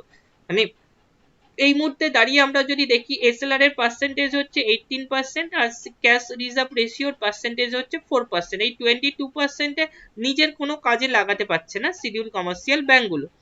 তো এখানে একটা অবভিয়াসলি এখানে কারেক্ট হচ্ছে, to make the people's deposit with banks safe and liquid. এবার 1টা যদি আসি, to enable central bank to control the amount of advances bank can create. To enable the central bank to control the amount of advances the bank can create. ব্যাপারটা কি? Advances বলতে আমরা যেটা বলতে চাইছি যে এই যে ব্যাংক যে লোন প্রোভাইড করছে কমন পাবলিককে, সেটাকে আমরা বলতে চাইছি এই লোনের অ্যামাউন্টটাকে একটা ফিক্সড, মানে একটা কন্ট্রোল করা। মানে সোজা কথা বলতে গেলে যেটা বলতে চাইছে এখানে, ইকোনমিতে মানি সাপ্লাইকে রিডিউস করার কথা বলেছে। ধরো ইনফ্লেশনারি সিচুয়েশন হলো, তাহলে সেক্ষেত্রে আমরা কি দেখবো? সেক্ষেত্রে আমরা দেখতে পারবো যে এসএলআর বা সিআরআর এগুলোর পার্সেন্টেজ বাড়িয়ে দিচ্ছে আরবিআই। তো স্বাভাবিকভাবে আরবিআই এর কাছে আরো বেশি করে রিজার্ভ রাখতে হচ্ছে। তো এই কারণে to enables the central bank to control control the amount of advances বলতে আমরা এখানে লোনের কথা বলতে চাইছি, দ্য ব্যাংকস ক্যান ক্রিয়েট। তাহলে এখানে নম্বর 1 যে স্টেটমেন্ট, এটাও কিন্তু কারেক্ট, 1ও যেরকম কারেক্ট, 2ও সেরকম কারেক্ট, দুটো স্টেটমেন্টই কারেক্ট। এটা ইউপিএসসি তে এসেছিল একবার আর কি, এখানে 1 and 2 অনলি।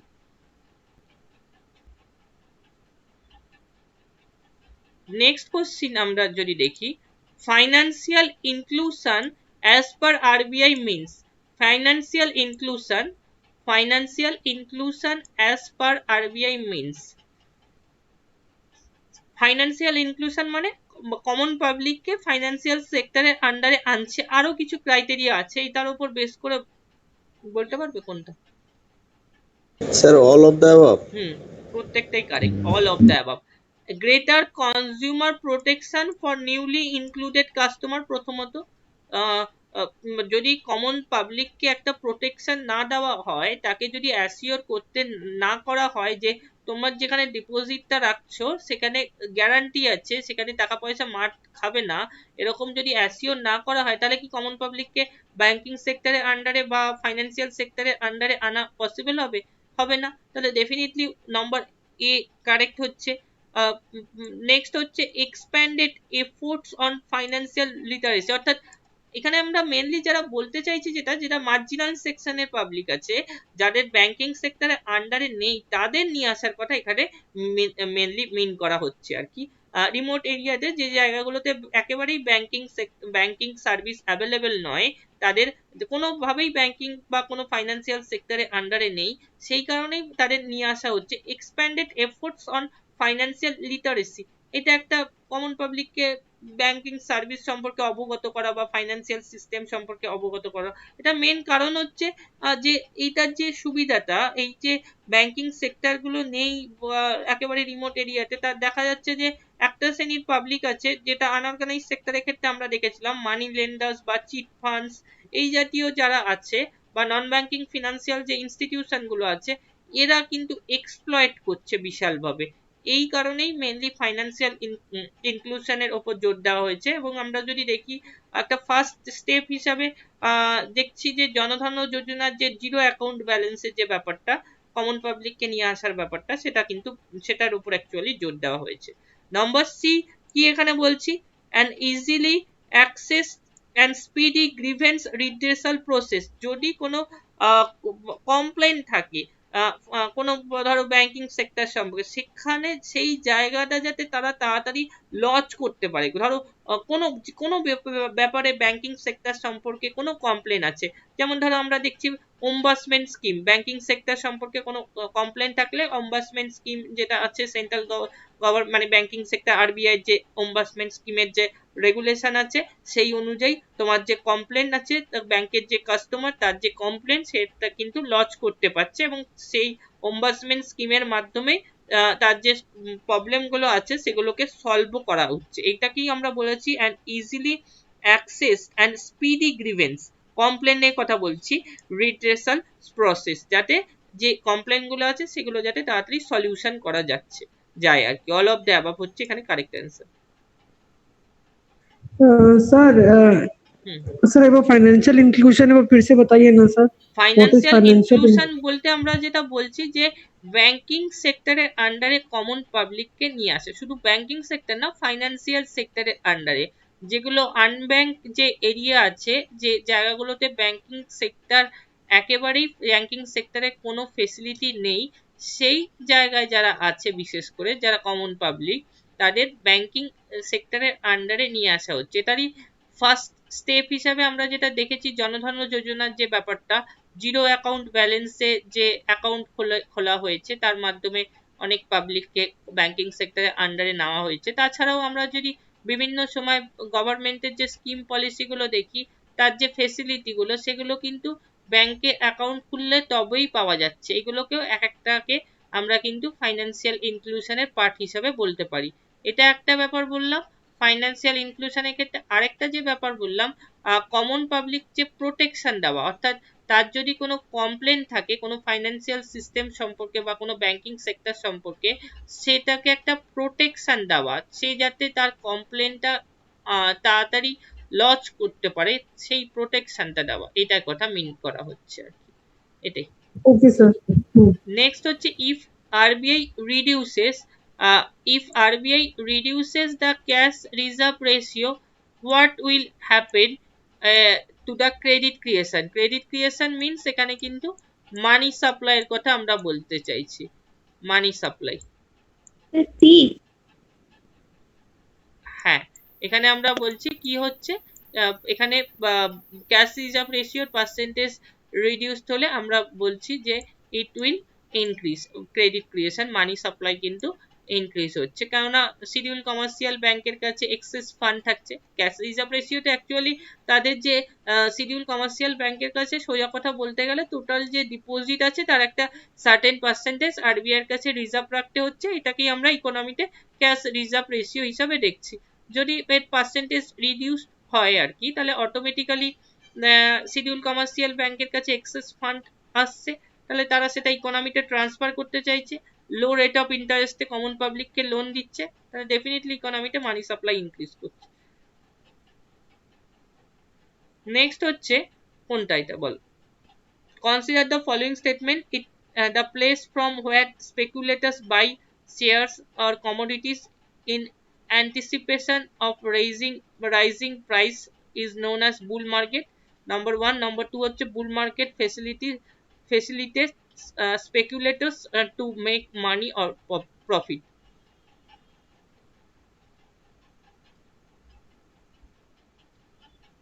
বিয়ার আর বুল দুটো কন্ডিশন। বুল মার্কেট মানে যখন আমরা শেয়ার মার্কেটে, হ্যাঁ বোথ, এক্স্যাক্টলি কারেক্ট অ্যান্সার দুটোই। বুল মানে হচ্ছে যখন শেয়ার মার্কেটের ক্ষেত্রে একটা আপওয়ার্ড রাইজিং ট্রেন্ড দেখবো, যখন আমরা দেখছি বিএসসি বা এনএসসি বোম্বে স্টক এক্সচেঞ্জ বা ন্যাশনাল স্টক এক্সচেঞ্জের ক্ষেত্রে সেন্সেক্স বা নিফটি রাইজ করছে। স্যার এই দুটোর মধ্যে ডিফারেন্স কি স্যার, বিএসসি আর এনএসসি এর মধ্যে? বিএসসি হচ্ছে দুটোই স্টক মার্কেট। বিএসসি এর ক্ষেত্রে আমরা বোম্বে স্টক এক্সচেঞ্জ এর আন্ডারে কিছু কোম্পানির শেয়ার এনলিস্টেড হতে দেখি, ন্যাশনাল স্টক এক্সচেঞ্জ এর আন্ডারেও আমরা কিছু কোম্পানির শেয়ার বা স্টক আমরা এনলিস্টেড হতে দেখি। বিএসসির ক্ষেত্রে যেটা হচ্ছে আমরা দেখছি যে বিএসসির যে ওভারঅল আমরা যখন বোম্বে স্টক এক্সচেঞ্জের ক্ষেত্রে দেখি, বোম্বে স্টক এক্সচেঞ্জের আন্ডারে অনেক কোম্পানির শেয়ার স্টক মানে অনেক কোম্পানি কিন্তু এনলিস্টেড আছে, অনেকগুলো কোম্পানি কিন্তু কর্পোরেট সেক্টর বা অনেকগুলো কোম্পানিকে আমরা এনলিস্টেড হতে দেখি। এর মধ্যে টপ 30টা কোম্পানি, টপ 30টা কোম্পানি আমরা অ্যাভারেজে দেখি তার কতটা শেয়ারের ভ্যালু ইনক্রিজ করছে বা শেয়ারের ভ্যালু কতটা ডিক্রিজ করছে। ধরো আমরা এনলিস্টেড হতে দেখছি মোটামুটি যদি দেখি 2000-এর কিছু বেশি কোম্পানিকে, তো 2000-এর বেশি কোম্পানি এনলিস্টেড আছে, এই 2000-এর বেশি কোম্পানি থেকে আমরা কিন্তু টপ 30টা কোম্পানিকে আমরা নিচ্ছি। এই টপ 30টা কোম্পানির ওপর বেস করে আমরা বলে থাকি যে সেন্সেক্স, আমরা বিএসসির ক্ষেত্রে সব সময় কিন্তু যেটা ইউজ করি সেন্সেক্স এত পয়েন্ট ইনক্রিজ করছে বা সেন্সেক্স এত পয়েন্ট ডিক্রিজ করছে, সেন্সেক্স বলে, বা যেটাকে আমরা বলছি সেন্সিটিভিটি ইন্ডেক্স, সেন্সিটিভিটি ইন্ডেক্স। আর ন্যাশনাল স্টক এক্সচেঞ্জের ক্ষেত্রে আমরা কিন্তু টপ 50টা কোম্পানিকে আমরা নিই, অনেকগুলো কোম্পানিকে এক্ষেত্রেও আমরা এনএসসি ন্যাশনাল স্টক এক্সচেঞ্জের আন্ডারে এনলিস্টেড হতে দেখি। এক্ষেত্রে আমরা যেটা দেখছি এক্ষেত্রে যে ইন্ডিকেটর দিয়ে বুঝছি যে এর শেয়ারের ভ্যালু ইনক্রিজ করছে না ডিক্রিজ করছে, এটাকে আমরা বলছি নিফটি, নিফটি 50 বলি। অ্যাকচুয়ালি টপ 50টা কোম্পানিকে যেহেতু এনলিস্টেড হতে দেখছি, মানে সরি টপ 50টা কোম্পানির ওপর বেস করে আমরা যেহেতু দেখছি অ্যাভারেজে কতটা সেন্সেক্স এর ভ্যালু ইনক্রিজ করছে না ডিক্রিজ করছে, তো এই টপ 50টা কোম্পানির অ্যাভারেজ ভ্যালু নিয়ে আমরা বলি যে নিফটির ওপর বেস করে নিফটি এত পয়েন্ট রাইজ করেছে বা নিফটি এত পয়েন্ট ফল করেছে। এই সেন্সেক্স নিফটি যত রকমের লোকাল স্টক এক্সচেঞ্জ আছে, বিভিন্ন লোকাল স্টক এক্সচেঞ্জ দেখতে পারি, যেমন কলকাতার ক্ষেত্রে কলকাতা স্টক এক্সচেঞ্জ, এরকম যত লোকাল স্টক এক্সচেঞ্জ বা আমাদের ভারতবর্ষের হিসাবে যদি মেনলি দুটো স্টক এক্সচেঞ্জ দেখি এনএসসি বা বিএসসি, এর ওপর বেস করে আমরা যখন দেখছি যে অ্যাভারেজে সমস্ত কোম্পানির শেয়ারের ভ্যালু ইনক্রিজ করছে তখন আমরা বলে থাকি যে ইকোনমিতে বুল কন্ডিশন অর্থাৎ বুলিশ কন্ডিশন, শেয়ার মার্কেটের ক্ষেত্রে আমরা দেখতে পাচ্ছি তখন বুলিশ কন্ডিশন বা আপওয়ার্ড রাইজিং একটা ট্রেন্ড আমরা শেয়ার মার্কেটের ক্ষেত্রে দেখতে পাচ্ছি। আর যখন শেয়ার মার্কেটের ক্ষেত্রে আমরা দেখি যে সেন্সেক্স ফল করছে বা নিফটি ফল করছে, তখন আমরা দেখি বলি এই সেই কন্ডিশনকে বিয়ার কন্ডিশন। বুল মানে হচ্ছে শেয়ারের ভ্যালু ইনক্রিজ করা, বিয়ার মানে হচ্ছে ওভারঅল শেয়ারের ভ্যালু ফল করা। এখানে আমরা কি বলেছি, the place from where the speculator, speculator মানে যারা আগে থেকে স্পেকুলেশন করছে, আগে থেকে ধরে নিচ্ছে যে শেয়ারের ভ্যালু ইনক্রিজ করবে না ডিক্রিজ করবে, এদের বলছি স্পেকুলেটরস। অ্যাকচুয়ালি শেয়ার মার্কেটের ক্ষেত্রে সবসময় আমরা এই স্পেকুলেটর টার্মটাকে ইউজ করে থাকি, কেননা আমরা তো ভাবি যে এই শেয়ারের ভ্যালু এতটা ইনক্রিজ করতে পারে ফিউচারে, এর ট্রেন্ড এরকম যেতে পারে, এই ভেবেই তো আমরা আগে থেকে কোনো কোম্পানির শেয়ারে ইনভেস্ট করে থাকি। সেই কারণে এখানে যেটা বলছে, the place from where the speculator buys shares or commodity in anticipation of rising price is known as bull market। অর্থাৎ আগে থেকে শেয়ার কিনছে যে অ্যান্টিসিপেশন ভেবে নিয়ে, অ্যান্টিসিপেশন মানে ভেবে নিয়ে যে প্রাইসটা রাইজ করবে, এটাকে আমরা বলছি বুল market. Number 1 statement. Number 2 statement কি বলছে, বুল market facilitates speculators to make money or profit definitely। এই যে বুল মার্কেটের ক্ষেত্রে তো আমার যে শেয়ারের ভ্যালুটা কিনেছি ধরো 500 রুপিসে একটা শেয়ারের ভ্যালু, এটা ইনক্রিজ হয়ে হয়তো হলো হচ্ছে আমি 500 রুপিস দিয়ে মোট ধরলাম 10 খানা শেয়ার কিনলাম কোনো কোম্পানির, তার আমার ভ্যালু হচ্ছে আমি কিনেছি হয়তো 5000 রুপিস দিয়ে। এবার আমার শেয়ার, একটা শেয়ারের ভ্যালু ধরো বেড়ে হলো 5500, তাহলে আমার 10টা শেয়ারের ভ্যালু কত হলো, 10টা শেয়ারের ভ্যালু আমার সেক্ষেত্রে হচ্ছে 5500। তো আমরা 10টা শেয়ারের ভ্যালু এটা পাচ্ছি, তার মানে আমার প্রফিট হচ্ছে বলা যেতে পারে, প্রফিট 500 রুপিস হচ্ছে বলা যেতে পারে। এটাই আমরা বলছি নাম্বার 2 স্টেটমেন্টে।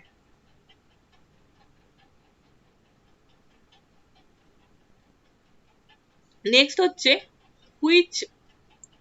which of the following provides soft loan to poor countries? Asian Bank, IDA, IMF, World Bank। Sir IMF। IMF না, IMF না, IDA অ্যাকচুয়ালি।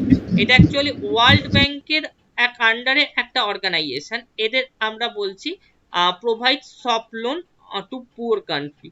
আমরা যদি দেখি ইন্টারন্যাশনাল ডেভেলপমেন্ট অ্যাসোসিয়েশন, যেটা ওয়ার্ল্ড ব্যাংকের আন্ডারে, আমরা বলেছিলাম যে দেখবে যে ওয়ার্ল্ড ব্যাংকের আন্ডারে অনেকগুলো অর্গানাইজেশন থাকে, যেমন IBRD, IDA, IFC, এরকম বিভিন্ন অর্গানাইজেশন আমরা দেখে থাকি ওয়ার্ল্ড ব্যাংকের আন্ডারে। IDA টা একটা অর্গানাইজেশন যাদের আমরা বলছি প্রোভাইড সফট লোন উইন্ডো। মানেটা কি অ্যাকচুয়ালি, মানেটা অ্যাকচুয়ালি হচ্ছে এই IDA অর্গানাইজেশনটা দেখা যাচ্ছে অনেক সময় without any interest rate loan provide করছে লেস ডেভেলপ কান্ট্রিগুলোতে, বা অনেক সময় দেখা যায় যে তাদের গ্র্যান্ট হিসাবে বা এইড হিসাবে কিছু প্রোভাইড করছে।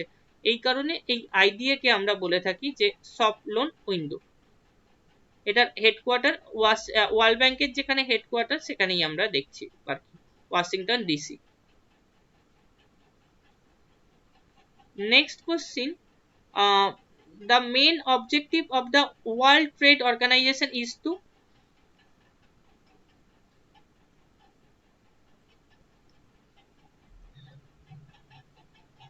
Sir option C. হ্যাঁ এক্স্যাক্টলি, অপশন সি হচ্ছে correct answer. Increase the volume of international trade through the removal of restriction on trade gradually. WTO কিন্তু লেস ডেভেলপ বা ডেভেলপিং কান্ট্রিগুলোকে মেনলি ট্রেড রিলেটেড যে restriction গুলো আছে সেগুলোকে লিবারেল করে আরো বেশি করে ইন্টারন্যাশনাল ট্রেডের ক্ষেত্রে এনকারেজমেন্ট করে থাকে। আমরা যদি দেখি WTO কে সেট আপ হতে দেখতে পাচ্ছি 1 জানুয়ারি 1995-এ গ্যাট কে রিপ্লেস করে, মানে গ্যাট অ্যাকচুয়ালি একটা কন্ট্রাক্ট হিসাবে ছিল আর কি ইন্টারন্যাশনাল ট্রেড রিলেটেড, যেটা 1947 থেকে আমরা দেখছিলাম। তো সেটাকে রিপ্লেস করে আমরা দেখছি যে ফার্স্ট জানুয়ারি 1995 এ WTO বা ওয়ার্ল্ড ট্রেড অর্গানাইজেশনকে সেট আপ হতে।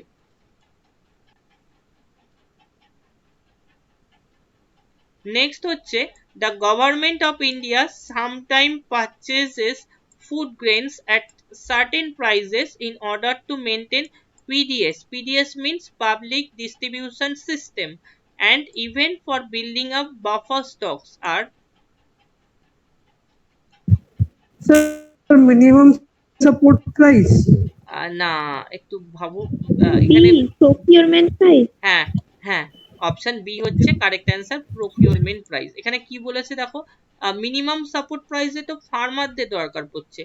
গভর্নমেন্ট একটা ঠিক কথা যে before sewing started minimum support price announce করে দিচ্ছে, কিন্তু আলটিমেটলি এটা তো ফার্মারদের দরকারে, ফার্মারদের যে প্রোডাক্ট গুলো সেল করতে পারছে না, যে যে এসেন্সিয়াল গুডস বা কমোডিটি গুলো, সেগুলো একটা সার্টেন প্রাইসে যখন ফার্মাররা গভর্নমেন্টকে সেল করছে, সেই প্রাইসকে procurement price, sorry minimum support price আমরা বলে থাকি।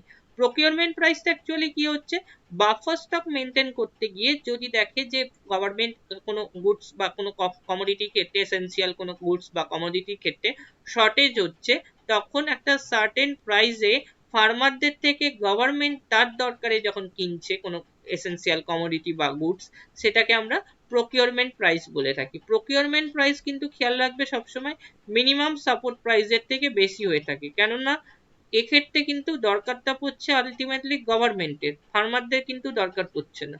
এই কারণে প্রকিউরমেন্ট প্রাইসটা বেশি হয় সবসময় মিনিমাম সাপোর্ট প্রাইসের থেকে। Market borrowing of the central government are included, market borrowing বলছি, market borrowing of the central government, মানে যেটাকে actually borrowing and other liabilities ও বলে থাকি, এটা কিসের মধ্যে ইনক্লুড হচ্ছে?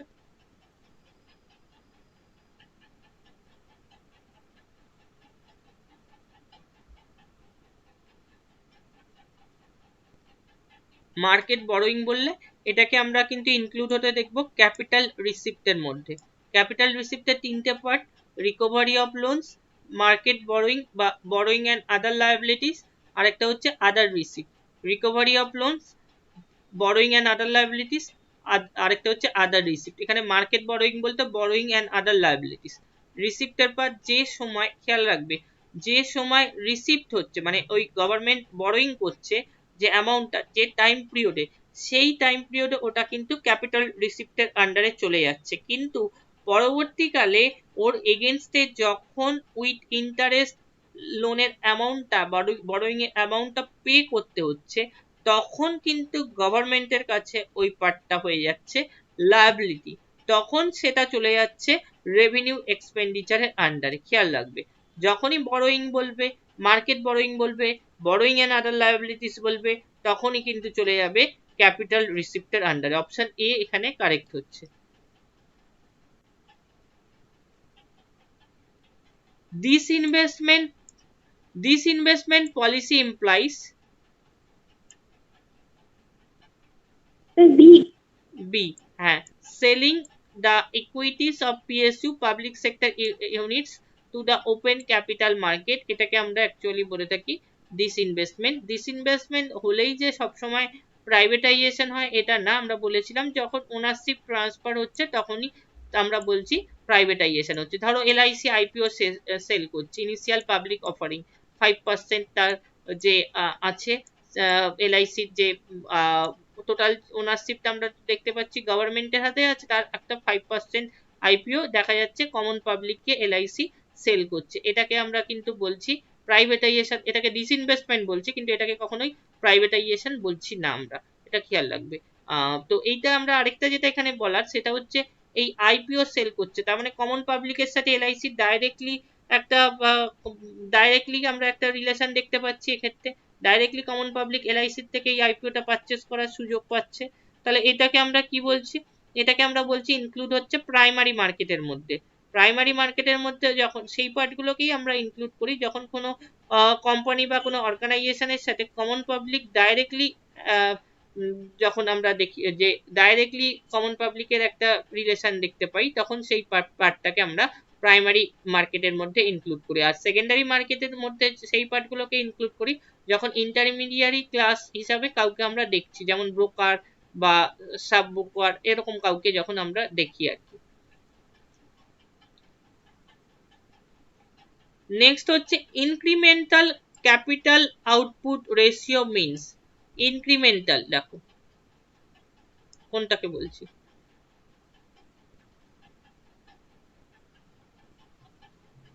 ইনক্রিমেন্টাল ক্যাপিটাল আউটপুট রেশিও বলতে আমরা কিন্তু বলছি a measure of how much additional capital is required to produce each extra unit of output.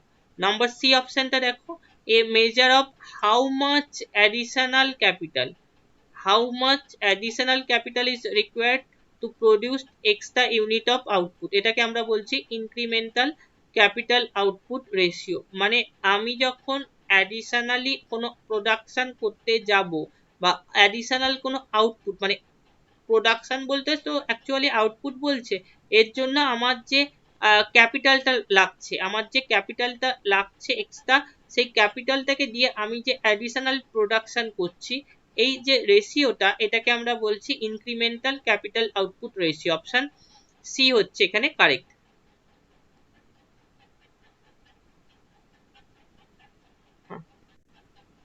Next হচ্ছে when, এখানে একটু বলে দিই, when central bank buys security, bank security বলতে আমরা কিন্তু ব্যাংক রিজার্ভ বলতে আমরা কিন্তু কমার্শিয়াল ব্যাংক রিজার্ভ বলছি, শিডিউল কমার্শিয়াল ব্যাংকের রিজার্ভ, কমার্শিয়াল ব্যাংকস রিজার্ভ কি হবে? বি। হ্যাঁ, বাই সিকিউরিটি বললে আমরা কমার্শিয়াল ব্যাংকের রিজার্ভ এক্সপ্যান্ড করতে দেখতে পারবো, কেননা কমার্শিয়াল যেটা গভর্নমেন্টের সিকিউরিটি আগে সেল করেছিল সেটা আরবিআই বা সেন্ট্রাল ব্যাংক শিডিউল কমার্শিয়াল ব্যাংকের থেকে পারচেস করছে, তার মানে ডেফিনেটলি কমার্শিয়াল ব্যাংকের রিজার্ভ কি হচ্ছে, এক্সপ্যান্ড করছে, ইনক্রিজ করছে। অপশন বি হচ্ছে correct answer.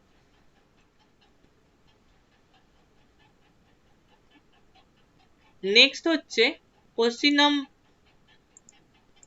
Number 44, consider the following statement, the two main objective, main বলেছি, two main objective of fiscal policy, আচ্ছা এখানে দুটো বলেছি কিন্তু, two main objective of fiscal policy in developing countries are,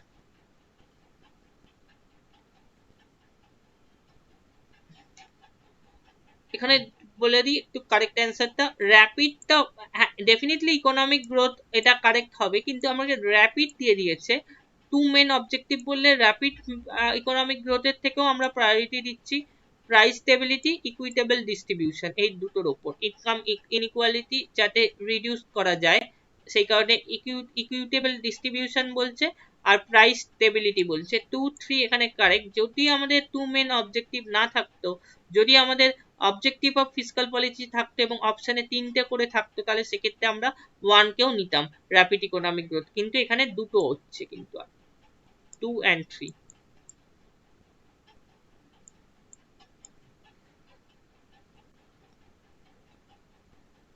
next হচ্ছে the basis of corporate tax is, the basis of corporate tax is, কি মনে হয়? বি। হ্যাঁ, বি হচ্ছে correct, turnover of the company. এটা ডেফিনেটলি আমরা total টার্নওভারের উপর base করে আমরা কর্পোরেট ট্যাক্স কে ডিটারমাইন করি, একটা সার্টেন অ্যামাউন্টের ওপর যখন টার্নওভার হচ্ছে তখন আমি কর্পোরেট ট্যাক্স আমরা ইম্পোজ করে থাকি, তার নিচে হলে আমরা ম্যাট কে ইম্পোজ করি, মিনিমাম অল্টারনেটিভ ট্যাক্স ইম্পোজ করে থাকি। এবার কত পার্সেন্ট কর্পোরেট ট্যাক্স ইম্পোজ হবে সেটা টার্নওভারের উপরে হওয়ার পরে দেখা হচ্ছে যে ওই কোম্পানিটা বা ওই অর্গানাইজেশনটা কতটা কি প্রফিট হচ্ছে, প্রফিটের উপর বেস করে ট্যাক্সেশনটা ডিটারমাইন করা হচ্ছে। কর্পোরেট ট্যাক্সকে আমরা যদি লক্ষ্য করি তাহলে এটা কিন্তু দেখতে পাই যে কর্পোরেট ট্যাক্স বা কর্পোরেশন ট্যাক্স কিন্তু সেন্ট্রাল গভর্নমেন্ট ইম্পোজ করে থাকে, ম্যাটের ক্ষেত্রেও আমরা সেন্ট্রাল গভর্নমেন্টকে ইম্পোজ করতে দেখি।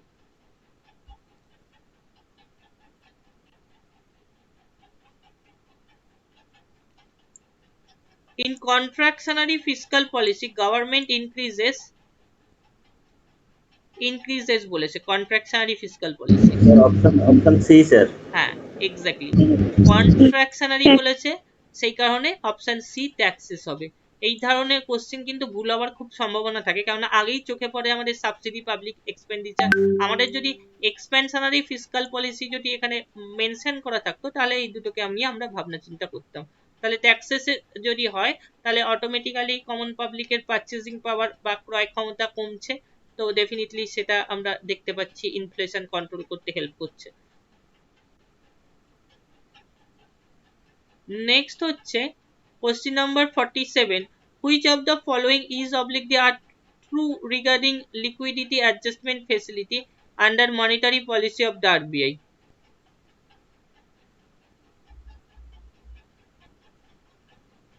কি মনে হয়? Sir So both A and B. হ্যাঁ, দুটো। ল্যাব যখনই বলবে, আমাদের যখনই ল্যাব কথাটা থাকবে, লিকুইডিটি অ্যাডজাস্টমেন্ট ফ্যাসিলিটি, ল্যাব মানেই আমাদের বুঝতে হবে রেপো রিভার্স রেপো, দুটো থাকা মানেই ল্যাব। ল্যাব থাকলেই রেপো রিভার্স রেপো। এই ল্যাব আমরা দেখেছি যে দুটো একসঙ্গে টার্মটা দেখেছিলাম আমরা মানি মার্কেটের ক্ষেত্রে, মানে অর্গানাইজড মানি মার্কেটের একটা ইনস্ট্রুমেন্ট হিসাবে আমরা এটাকে লিকুইডিটি অ্যাডজাস্টমেন্ট ফ্যাসিলিটি এই টার্মটা ইউজ হতে দেখেছি।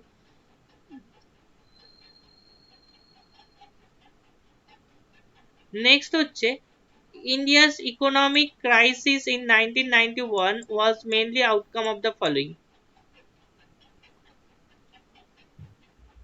All of the above. হ্যাঁ, all of the above. High balance of payment crisis, acute fiscal crisis, high rate of inflation, all of the above হচ্ছে correct.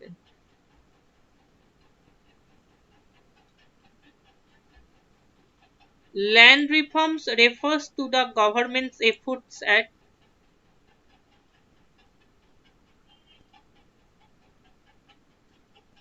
Sir A.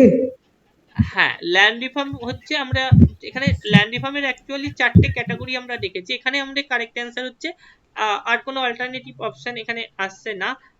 তো option A হচ্ছে abolishing ownership rights to non cultivating landlords. Option B তে আছে making ownership rights landlords more secure. এটা কিন্তু কখনোই নয়, option এটা কারেক্ট। অ্যাকচুয়ালি আমরা যদি ল্যান্ড রিফর্মের থার্ড ক্যাটাগরি দেখি, থার্ড ক্যাটাগরির ক্ষেত্রে আমরা দেখেছি ল্যান্ড সিলিং এর একটা ব্যাপার, ম্যাক্সিমাম একটা অ্যামাউন্টের বেশি ল্যান্ড হোল্ডিং করা যাবে না, যদি কেউ করে থাকে তাহলে সেক্ষেত্রে এক্সেস ল্যান্ডটা গভর্নমেন্ট তার থেকে, সেই ল্যান্ড লর্ডের থেকে আর কি কারেন্ট মার্কেট প্রাইসে পারচেস করে সেটা রিডিস্ট্রিবিউট করবে ল্যান্ডলেস লেবারার বা টিনেন্ট যারা আছে তাদের মধ্যে, তাতে ইনকাম ইনইকুয়ালিটি রিডিউসড হবে, এরকম বলা হয়েছে। আর তাছাড়াও যদি আমরা দেখি যেগুলো নন কাল্টিভেটিং ল্যান্ড আছে, সেগুলোকেও কিন্তু গভর্নমেন্ট পারচেস করবে ল্যান্ড লর্ডদের থেকে, এবং অবশ্যই তার কারেন্ট মার্কেট প্রাইসে পারচেস করবে, এবং সেটা রিডিস্ট্রিবিউট করছে ল্যান্ডলেস লেবারারদের মধ্যে। এই কারণে আমরা বলছি যে abolishing ownership rights of non cultivating landlord.